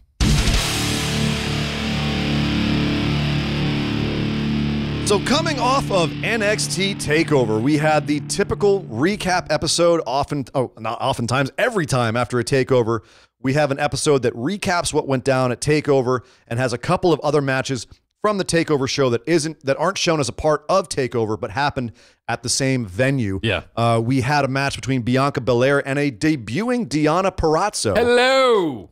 Who looked really good despite losing to Bianca Belair in a really athletic match. I don't think she lost that match. I think Bianca just beat her. Yeah, but it was still a loss is a loss. Road Dogg, calm down over there.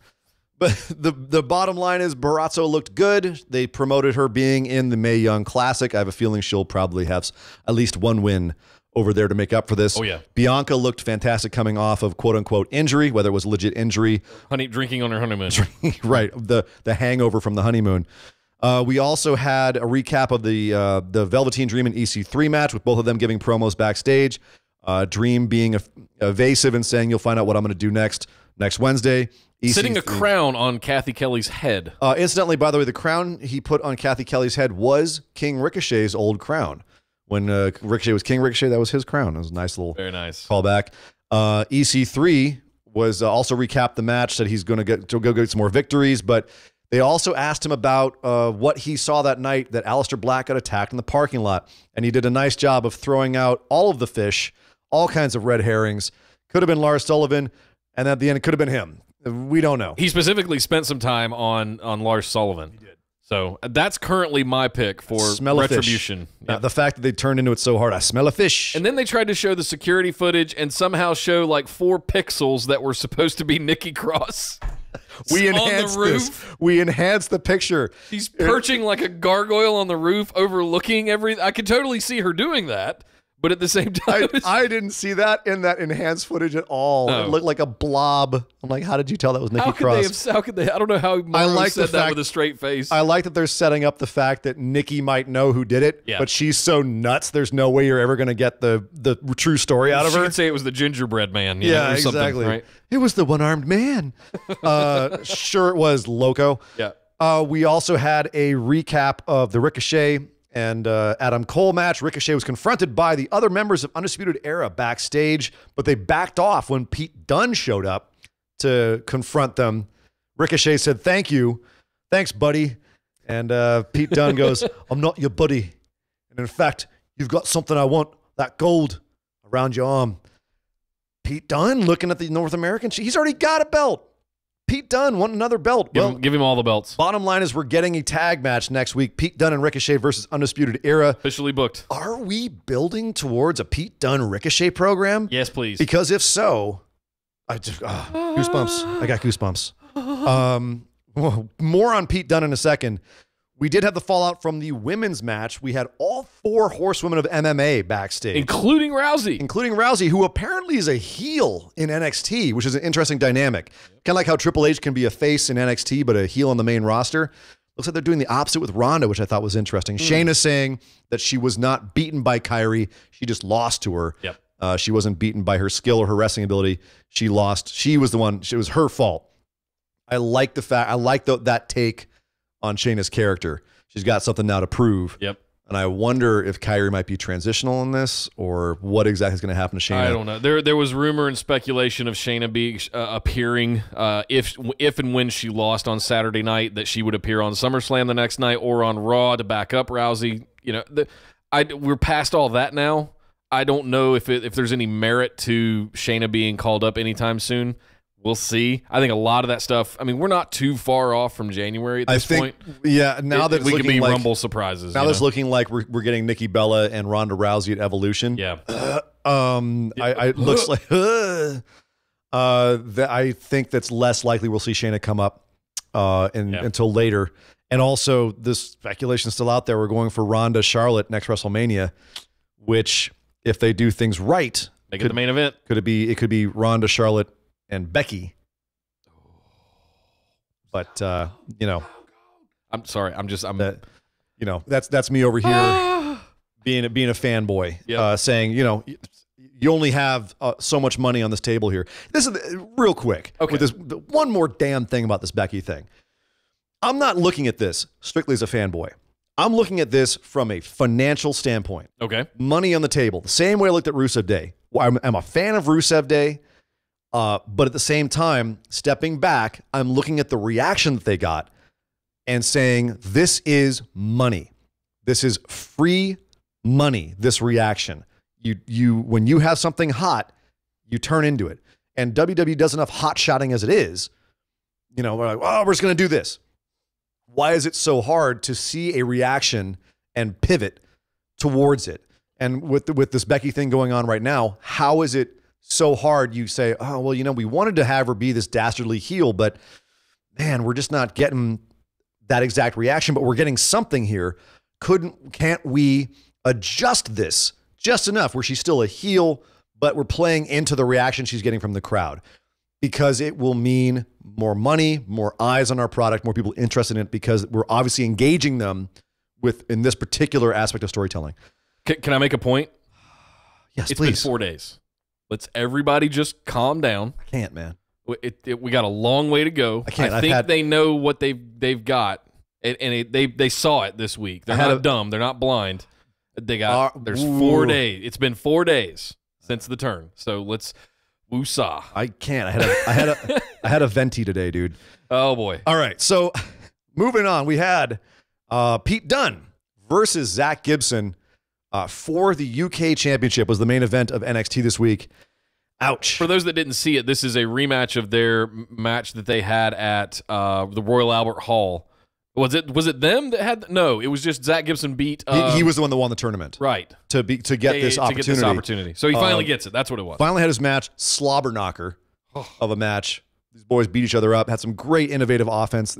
I love the style that's coming out of Britain right now. And this is another fantastic match. I don't think it's on the level of Tyler Bate and Pete Dunne, but it's up there. It's pretty damn good. It's a damn good reason to watch what otherwise was kind of a recap episode, a filler episode of a lot NXT. of video packages. Yeah, this is a really good reason to just go check out this match on the show. It's a real reason to check out the show. Speaking of which, we have to move over and talk about 205 Live, which had a fantastic match this week. Also had the best crowd that I've seen on a 205 Live episode because they were still in Brooklyn. They were still in Brooklyn, and the crowd did get the crowd started really soft with the main event of 205 Live. Let's just go ahead and talk about it right now. There was a tornado tag match, which means everyone's in the ring at the same time, between Buddy Murphy, Tony Nese, the team of Buddy Murphy and Tony Nese, and the team of Gran Metalik and Lince Dorado, 2/3 of the Lucha House Party. Gran Metalik hasn't had a match in forever, and he looked fantastic in this. It reminded everybody why he's so good. To me, this was shades of mid-90s WCW cruiserweight division. So good. So much action. A lot of high-flying lucha action mixed with some groundwork, some strong stuff from Murphy and Nese, the two walking muscles. And this was, I highly recommend going and checking out this match. It was a lot of action and a lot of fun. Yep. If you miss 205 Live, it is one to absolutely miss. Some other quick notables over on 205 Live. TJP faced off with Noam Dar, who won with a Shining Wizard. And that feud seems to be continuing really quickly because we didn't actually say that tornado tag match. Murphy and Nese did lose the match because Kalisto got interference at the end, distracted Murphy, and then Gran Metalik pinned Murphy. It looks like they're going to have to go get someone else, a third member, and we'll have a 3-on-3 tornado tag match, hopefully down the road. If they get this kind of quality, I can't wait. Other stuff on 205 Live, Wale was in the book for the beginning of this, in the booth, in the commentary booth, and he got into it with TJP. My favorite comment from this whole thing was TJP dabbing in his face and Wale going, "Man, nobody dabs anymore." Yeah, that's so just 2016. Completely true. The other big news from 205 Live, Drew Gulak, who lost to Cedric Alexander at SummerSlam, wants his rematch, and Drake Maverick says, no. You have to earn your matches here on 205 Live. Gulak says, that's great. No one else gets a match until I get what I want. Disrupted a Akira Tozawa and Colin Delaney match and wouldn't leave the ring until Cedric came out and chased him off. So it looks like Gulak is going to be angling for that rematch. We'll see if he, A, gets it, and B, is successful when he goes back after Cedric. I like the fact he's in Cedric's head right now. I like what they're doing here. It seems to be pretty easy to get into Cedric's head, almost akin to what's going on with AJ Styles this year. So they're not playing either of them as being that intelligent. Agreed. But WWE babyfaces aren't. What does that say smart. about Charlotte, North Carolina, and Georgia? You tell me. All right. Where are you from again, Nick? So we've got New Japan to talk about. Yes. We've got the calendar for all of the upcoming events.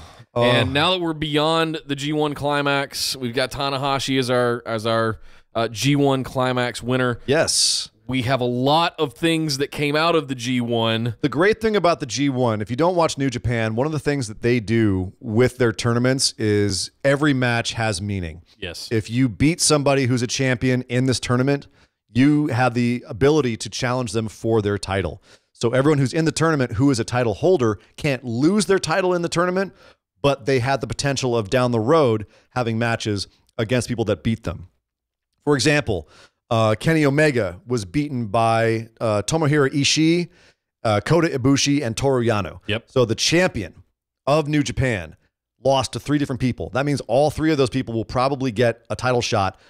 The first one who gets it is Tomohiro Ishii, who challenged Kenny at the last night of the G1. He's getting it first thing. He's getting it at Destruction in Hiroshima on the 15th of September in the main event there. We're also getting a 6-man open weight title match that night, which is going to be Taiji Ishimori, Tama Tonga, and Tonga Loa versus Ryusuke Taguchi, David Finlay, and Juice Robinson. Basically, the OG Bullet Club is going to be defending their titles. Right. We've also got, so Destruction is basically 3 nights. The first one's in Hiroshima on the 15th. The 17th's in Beppu. And that's when we get Goto, who lost to Taichi. He's going to defend his title against Taichi there. I don't believe he lost to Taichi in the G1 because Taichi wasn't in it, but Taichi challenged him at the last night. The main event there, though, is going to be Naito versus Suzuki, which is going to be awesome. Those guys always put on an amazing match.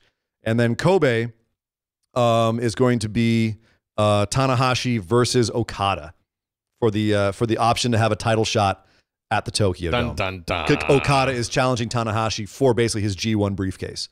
Ooh. So, yeah.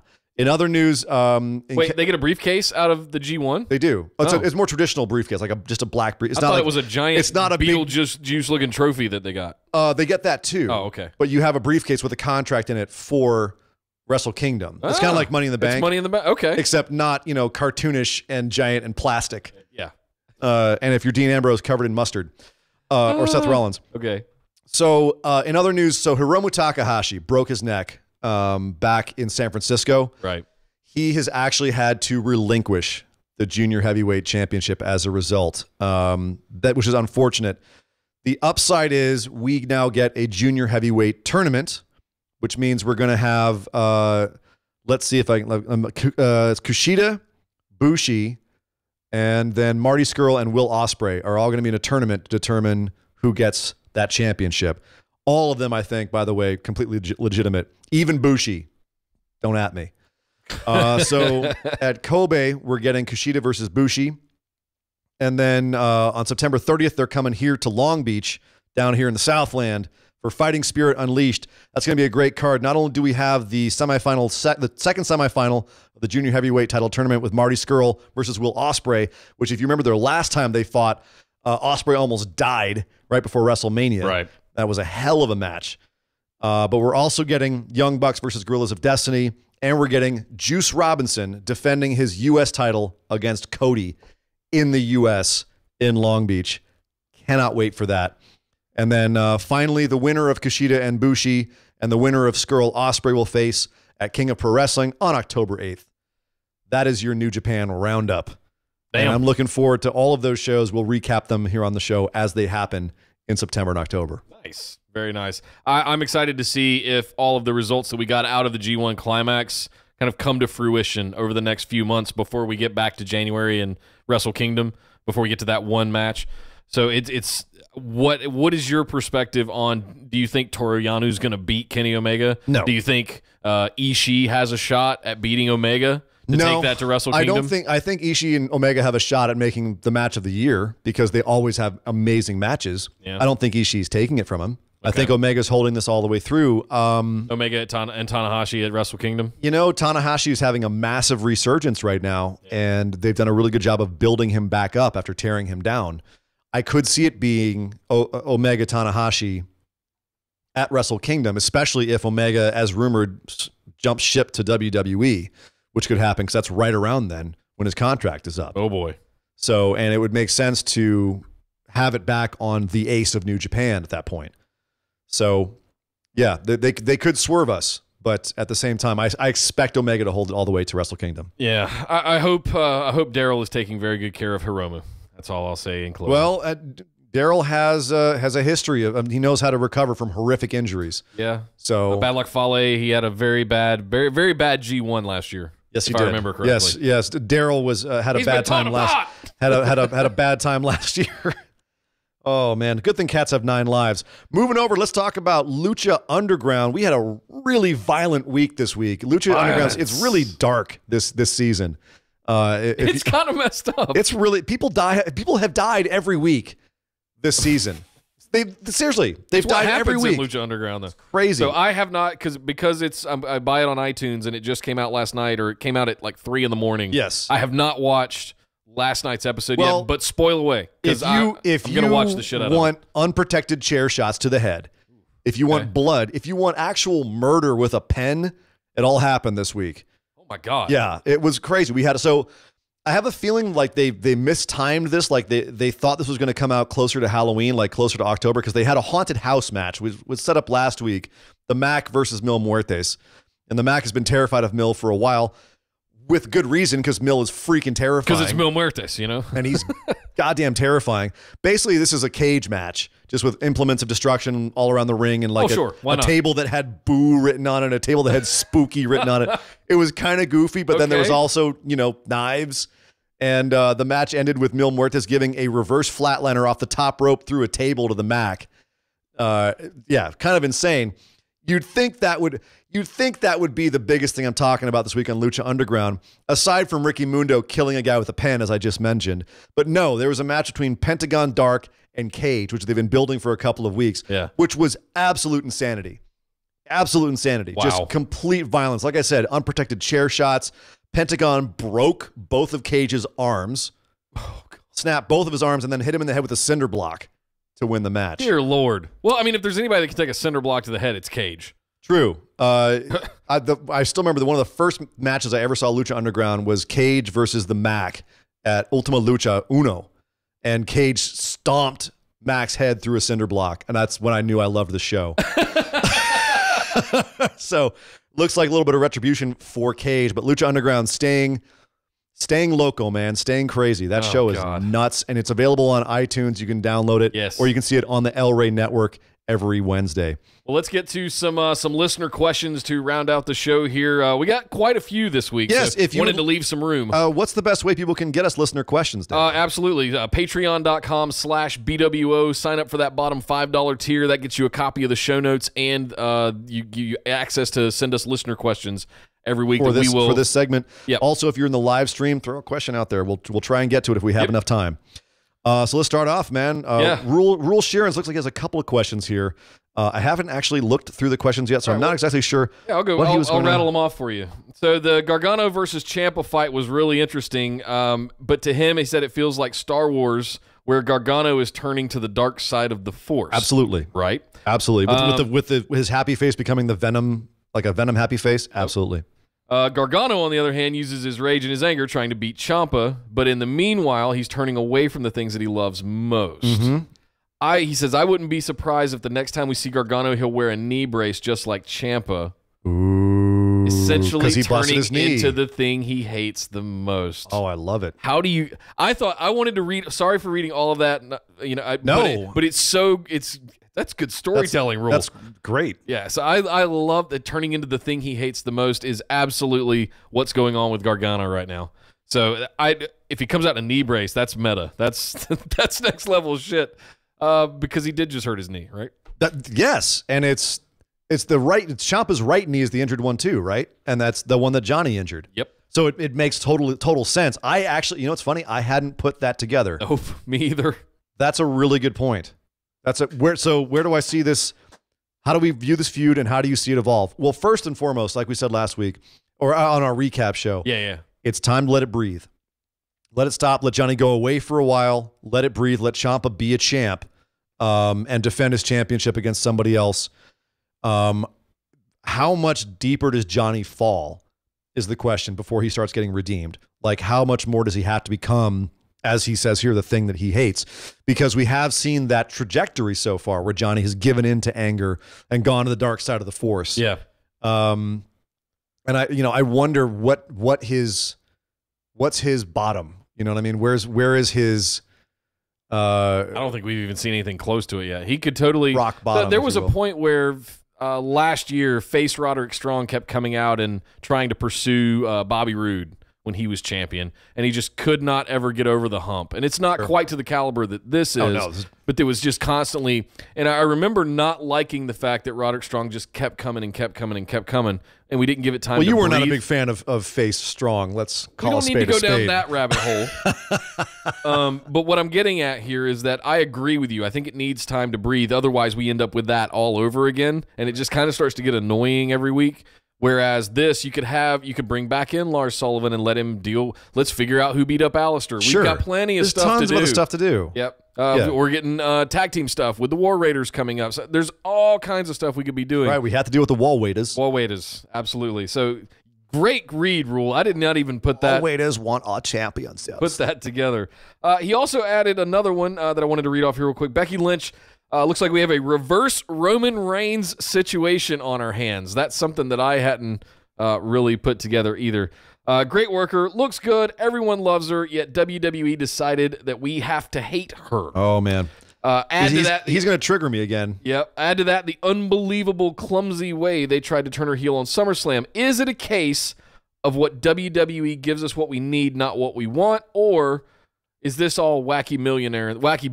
I was going to say, technically he's a billionaire now. Yeah. What do you think? I think we've already run down this a lot on the show. I think that it's, time will tell at this point. It's been 4 days. It's been 4 days. Let's all take a breath. I'm taking this to heart, Nick. As you said earlier, I'm woosawing. I'm not giving into the caffeine jitters and going back off on a Becky Lynch rant right now. I'm not. No, this is so. Yes, obviously they thought that. I don't know how, from a creative storytelling standpoint, you build this story the way that they did, and then expect this person to get booed to the level that they thought. I don't know what they were thinking. First of all. Unless this is part of the plan. As Jared said, though, apparently Road Dogg is saying opposites. He's saying the opposite of what I want him to say. Oh, no.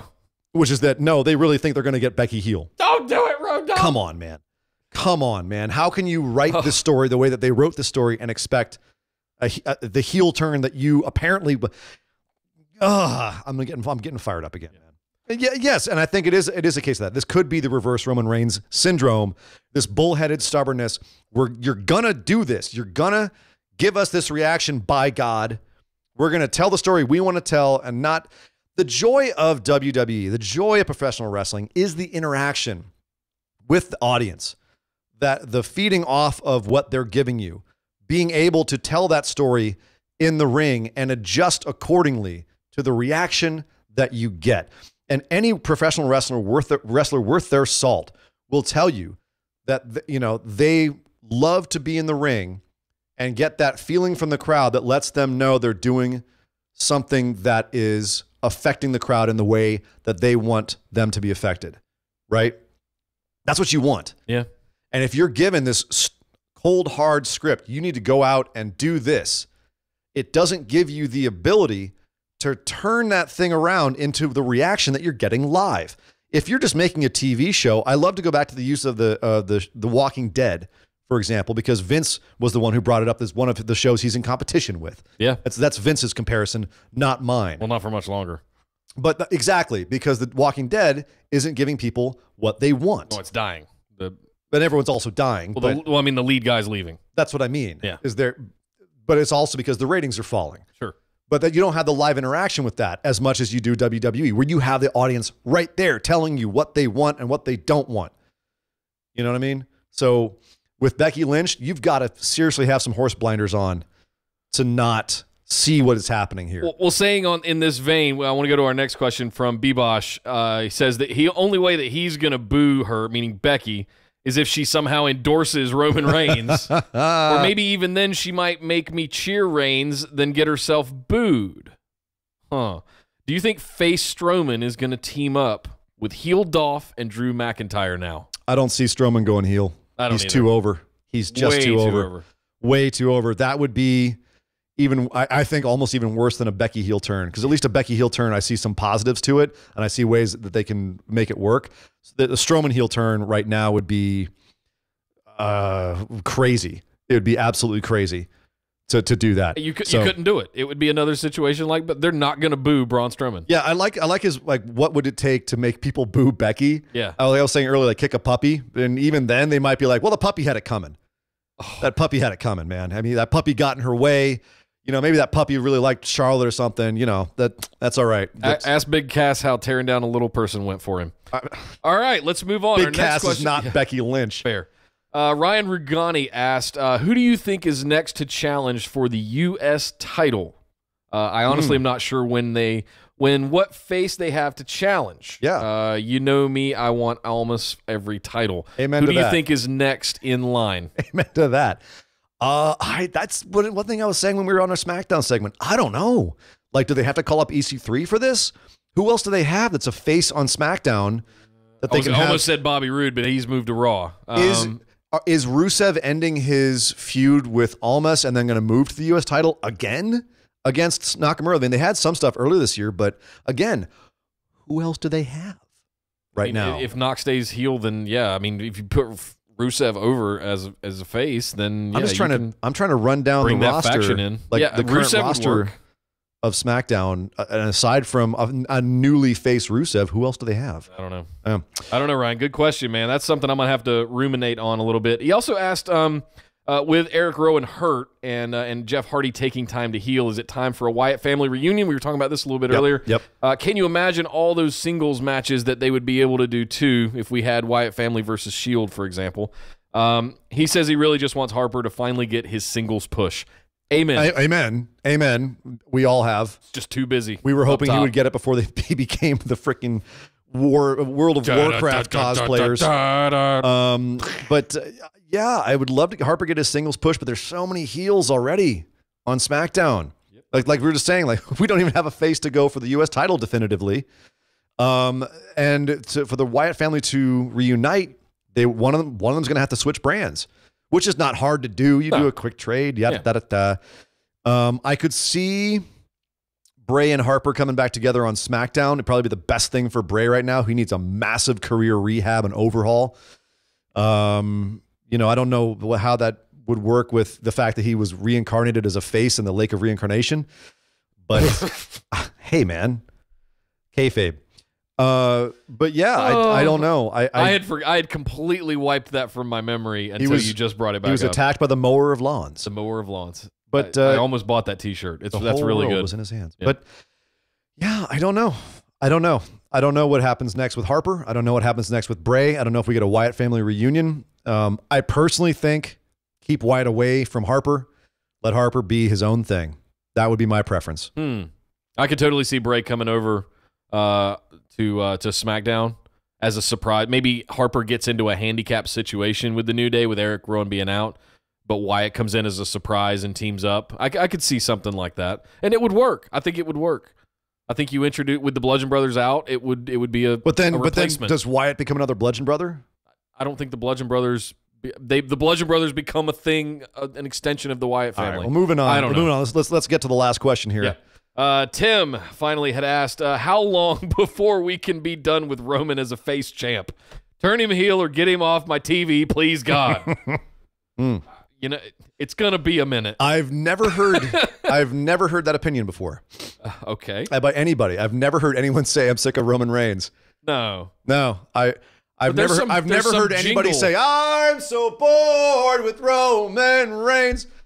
No, dude, he's going to be a face guy. I mean, here's the thing. They've been kind of doing this. He's not entirely a face. They've been driving the ship more into the fact that he's controversial, which is basically their way of saying, yeah, it's basically we're saying he's a face to the people that like him. He's a heel to the people that don't like him. deal with it. He's the top guy. And if he's being presented all the time as a face and you don't like that, then he's a heel to you. Yeah. You know, it's another example of the WWE not really knowing how to play faces and heels anymore. Yeah. But at the same time, no, he's going to be a face champ for a while. Yeah. They just got him where they wanted him at the top of the company with that Universal Championship around his waist, which I suspect they created for him in the first place. It's not going away. No, it's going to be a minute, Tim. Come back in what, actually 2 years, I guess. Sign up for our $10 tier of Patreon and listen to our Roman Reigns episode where we run down the history of Roman Reigns and where we think he's going, plus give our definitive answer as to how we personally feel about Roman Reigns, the man, the character, and the WWE's treatment of him. Yes. It's not what you think. But before we get out of here today, let's do some other news, our little lightning round here at the end. Very heavily steeped in Lucha Libre. Yeah, it's a Lucha heavy week with the other news this week. It's some interesting stuff, though. We've got 2 big shows coming up in the 2 major Lucha promotions down in Mexico. Yep. AAA is coming up on Triple Mania this Saturday, Triple Mania 26. Alberto El Patron was supposed to be there. He's going to no-show. Shocker. Yes, surprise. Putting his career away. There are 2 Fatal 4-Way matches on this show that are headlining the show. 2 Fatal 4-Ways. One is going to be for the AAA Heavyweight Championship. That's going to be Brian Cage versus Phoenix versus Jeff Jarrett versus Rich Swann. Wait, what? Yep. You heard me. For the AAA Heavyweight Championship. I expect Phoenix to win unless they know something that we don't, and he's heading to WWE. I could see them putting the title on him and then stripping him later, but I suspect Phoenix is taking this one. We also have a big match. Psycho Clown. Hang on. My head just exploded like scanners because you said Jeff Jarrett is going to be in a AAA match for the heavyweight championship with Rich Swann, Phoenix, and Cage. Yes.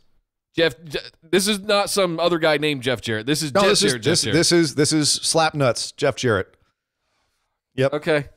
All right. Okay. Go ahead. Moving on. I wanted to make sure. You heard me right. I'll tell you guys what happened to that next week. Psycho Clown versus Hijo de Fantasma versus L.A. Park, also known as La Parka, a.k.a. the chairman of WCW, versus Pentagon Jr. The loser, whoever gets pinned in this Fatal 4-Way, loses their mask. Oh. Say goodbye. Drama. Say goodbye to Hijo de Fantasma's mask. He's been wanting it off for a while, I suspect, and there's nowhere they're taking. I mean, La Park has been... he's been unmasked before, but it was a long, long time ago. Yeah. There's no way in hell Pentagon loses his mask. Or even Psycho Clown. Or even Psycho Clown's one of the biggest stars they have. There's no way he loses his mask. Phantasma, sorry, you're the odd man out. CMLL also is having their anniversario show September 14th, opposite of Hiroshima over in New Japan. La Park is going to be on that show as well. However, he is not facing Rush. They were building up to a match between him and Rush. Rush obviously being one of the originators of Los Ingobernables with Cien Almas. To give you some perspective on who he is, he's one of the biggest stars they have in CMLL, but he's not facing La Park now. We are now getting a tag match, Volador Jr. and Matt Taven versus Rush and Barbaro Cavernario, and it's going to be a hair match. So loser gets their head shaved. I love these. We're also getting another big match. It's a 3-on-3. Caristico, La Park, this is where he's going, and El Hijo de La Park, so his son. So La Park and his son with Caristico versus King Phoenix, also known as Phoenix. He's known as King Phoenix in CMLL. Penta El ZOM, Pentagon Jr., and Dinamante Azul. So that should be a really good, really awesome, fun match.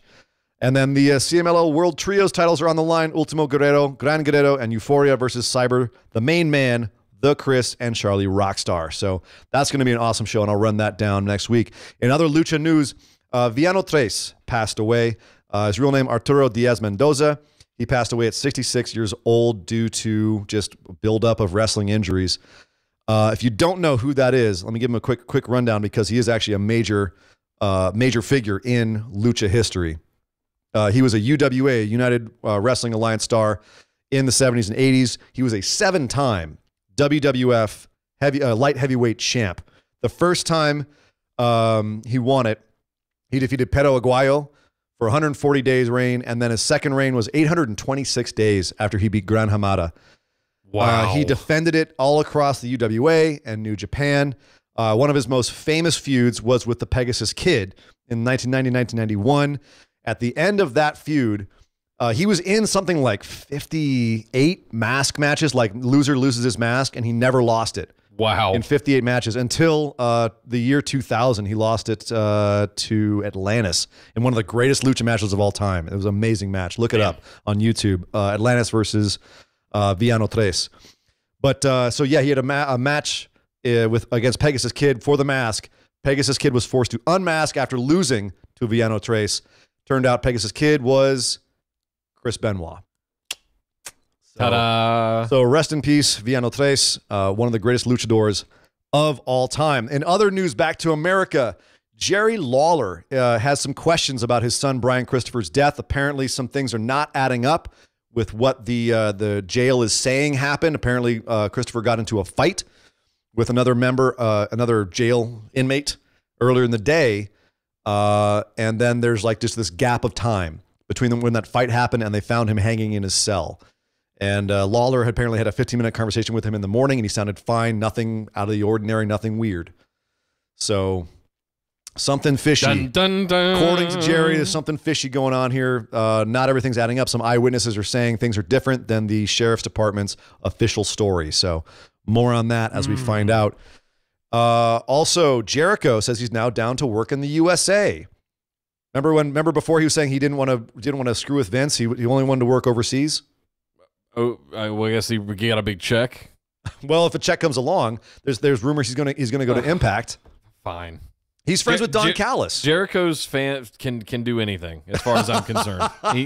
He can at this point he can go do it. He's booked a cruise, and they've got a full promotion on the Jericho cruise. Got so many people on that cruise. That's going to be like insane. If that ship goes down, wrestling's going to take a hit. That's trouble. I didn't even think about that until just now. Yeah. If that ship goes down, if that ship goes down, that's going to devastate wrestling for years. Oh my God, decades. Yeah. So we may be seeing Jericho wrestling for other promotions in the U.S. Matt Hardy, as we said earlier, feels dirty. That's all I'll say. It just What? It feels dirty. No, it doesn't. It feels awesome. Jericho can do whatever he wants, as you just said. Yes. Matt Hardy, as we said earlier, he's out. We don't know if he's ever going to wrestle again. He has to have all kinds of rehab and surgeries. He's a mess. But he's also, in the meantime, transitioning to producer. It was a picture of him that floated online with him in a suit backstage. That's right. Yeah, he's getting trained to be a producer. I like this, and I'll tell you why. Because I watched that documentary on the WWE network of the Hardys and how they came up and they did the whole trampoline wrestling thing. So if you talk about innovative minds that know how to entertain fans, it's that kind of organic grassroots upbringing that I think is going to do really well for him in this kind of role. I'm excited to see, if we can find out what kind of stuff he's booking and just get an indication on it. But I'm excited that Matt Hardy's backstage booking matches. I'm all over that. Yeah, it is sad that they still keep so much opaqueness about how wrestling, especially WWE, is put together, because it would like be that. I like the mystique of it, I absolutely like the mystique of it. This is actually one of the things that there is one of the biggest disconnects between the fans and the product itself, is that people like you and I, who are not directly involved in WWE, feel like we're entitled to know more about what's going on behind the scenes. And WWE says, no, you're not. Yeah. We do what we do. But at the same time, the counter argument that I would give is, okay, fine. But at the same time, you doing what you do is great and all. But we like to know the process, and it helps us understand sometimes how the product comes out the way that it does. And sometimes that process helps us enjoy it more. There are movies that I watch the director's commentary on that I enjoy so much more because I know a lot of how the movie was made. And it makes me appreciate it a lot more because I know the effort and all the different aspects of it that went into the creation of that. Sure, but you don't get to go into the locker rooms of Major League Baseball teams. Not often, if they win a championship or something. You'll have the backstage interviews or as they're leaving or something. You'll have those similarities. But if we're looking at it from a sporting event perspective, you don't get to go into the GM's office and hear him talking to the head coach. But those aren't sporting events where there's a predetermined outcome. You know what I mean? They're trying to keep secrets from the other team because that's how they play their sport. This is a creative endeavor that's not dissimilar from theater or movies.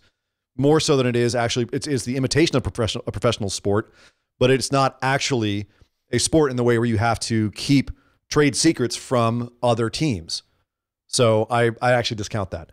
But anyway, that's a long discussion, possibly a bonus episode discussion. Maybe. But I'm glad to see Matt Hardy is going to be a producer. He's a really creative guy. I think his creative mind will be great on some of this backstage stuff. Lastly, do you want to call it this last one, this Impact match we're going to be having coming up? Sami Callihan and Pentagon Jr. are having a death match on Impact. Somebody's going to, a legit somebody's going to die match. Dude, these guys have torn each other apart in non-death matches. And the last time Pentagon was in he was in a death match recently where they gave him a crown of razor blade thorns down in Mexico for the Crash, I believe. Didn't he do a grave match with Mil Muertes? He did. No, Phoenix did. That was Phoenix. I'm Phoenix. sorry. Yeah. I don't think Pentagon had a grave consequences match with Mil Muertes, but he did have the Cero Miedo match with Vampiro, which was one step from death. I thought that was the most violent match ever put on TV until the Hell of War match with Dante Fox and Killshot. That's the most violent match I've ever seen on TV. Lots of stuff going on. It was kind of a little bit of a slow week. There's some big in the news, but it's we're off of the Shield reunited. We're off of SummerSlam now. Well, okay, well that's one. Okay, we're done with the show. All right. Thanks a lot for joining in today, guys. Let us know what you think, and definitely come and join us in the Busted Wide Open discussion group over on Facebook. Thank you, everybody, hanging out in the YouTube channel in the chat today as we recorded and live streamed it to you here. If you guys want to help out the show, head over to patreon.com/BWO. You can find various different ways to contribute, get copies of the show notes, sign up to submit your questions so that we can read them on the air just like we did our other listeners. Yeah, and thank you to everyone who submitted this week. It's always always fun to get people's questions. Absolutely. And answer them. Tim, Ryan, Bibosh, and Rule, thank you very much for your questions this week. And guys, lastly, if you want to rock some sweet swag and let everybody know that we are your favorite wrestling podcast, head over to orbitaljigsaw.com/store. Pick up a t-shirt, hoodie, coffee mug, phone case, you name it. They've got it. Yep. And please go to YouTube and hit that subscribe button and hit the notification button. It helps us a lot. Tell everyone you know. Subscribe to us on YouTube. Leave comments. Yes. Leave feedback. Go to your podcast app of choice and follow us and leave feedback there too. We love it. Yeah, we only need a few more subscribers on YouTube to start unlocking all the cool toys. If you haven't subscribed to the channel yet on YouTube, go ahead and get that done. Let's tell a friend or two and have them come over and subscribe. Yeah. That's when all the fun stuff starts unlocking. It's going to start snowballing, and that YouTube channel is going to get real cool. For you early guys that are here early. But I'm Nick Howell. You can find me on Twitter at Nick Podcasts. And I am Sir Ian Dangerous. You can find me on Twitter at Sir Ian Dangerous. But by God! Would somebody stop the damn match? This show is part of the Orbital Jigsaw Network. For more episodes, subscribe to us on iTunes, Google Play, or Stitcher Radio. For details and show notes from each episode, check us out, orbitaljigsaw.com. And we're out. Yay! I somehow survived despite having a frog. You were kind of froggy and raspy that whole time. Guys, thanks so much for hanging out. For those of you that are still here with us in the chat room. That grizzled voice sound. Yeah. Welcome to the Busted Wide Open. That's almost Triple H. Welcome to the Busted Wide Open podcast. Oh, yeah. One last time. Undertaker, exit light, enter night. I can't keep this up. Don't do that. You'll blow your vocal cords out. I got to go talk for another 8 hours at work now. Yeah. 8? Good Lord. Yeah. Good Lord. Good times. It's saving here. I'm just relaxing, letting it do its thing. Spooling. Thank you, everybody, for hanging out with us in the chat room. Appreciate it as always. It's nice to see people giving us immediate feedback. Conversating amongst yourselves. That's the pinnacle. That's one of the things that we talk about constantly in the podcasting community is finding an audience, nurturing an audience. And I think one of the great things that, not to pat ourselves on the back, but one of the great things about our fans, our group, our listeners, is how much they interact with each other. and how much they post on their own and that kind of stuff. It's not just full of like our posts. Well, it's also, I mean, I love that about you guys. As someone who runs through a lot of wrestling communities, just to kind of, you know, trying to absorb as much information as I can, as much perspective as I can. I've certainly seen a lot of communities that are, I mean, for lack of a better word, toxic. Yeah. Like just a lot of anger and just bitterness and naughty language. Yep. Naughty language I'm okay with. Name calling or down talking and all that kind of stuff. That's kind of what I was saying in a joking way. But it's, you know, yeah, I'm really happy everyone we have is just a bunch of sweethearts. So it's really cool. And thank you guys for finding us and following us. And yes. Thank you very much, guys. Until next week. We got to find a name for the people that follow our show, like Why don't we ask them what they want to be called? Busties. The Busties. No. We're still on YouTube, by the way. We're still streaming. Are we? Oh, God. No one heard that, I hope. Maybe I can snip that off the end. Anyway, thanks for hanging out with us, guys. Look for the $10 patrons, look for that bonus episode on Monday, about the middle of the day, probably. The glorious episode. I'll have that up for you guys, probably first thing Monday. It will be on Patreon exclusively. And until next time, we'll see you guys next week. See ya. Thanks, guys.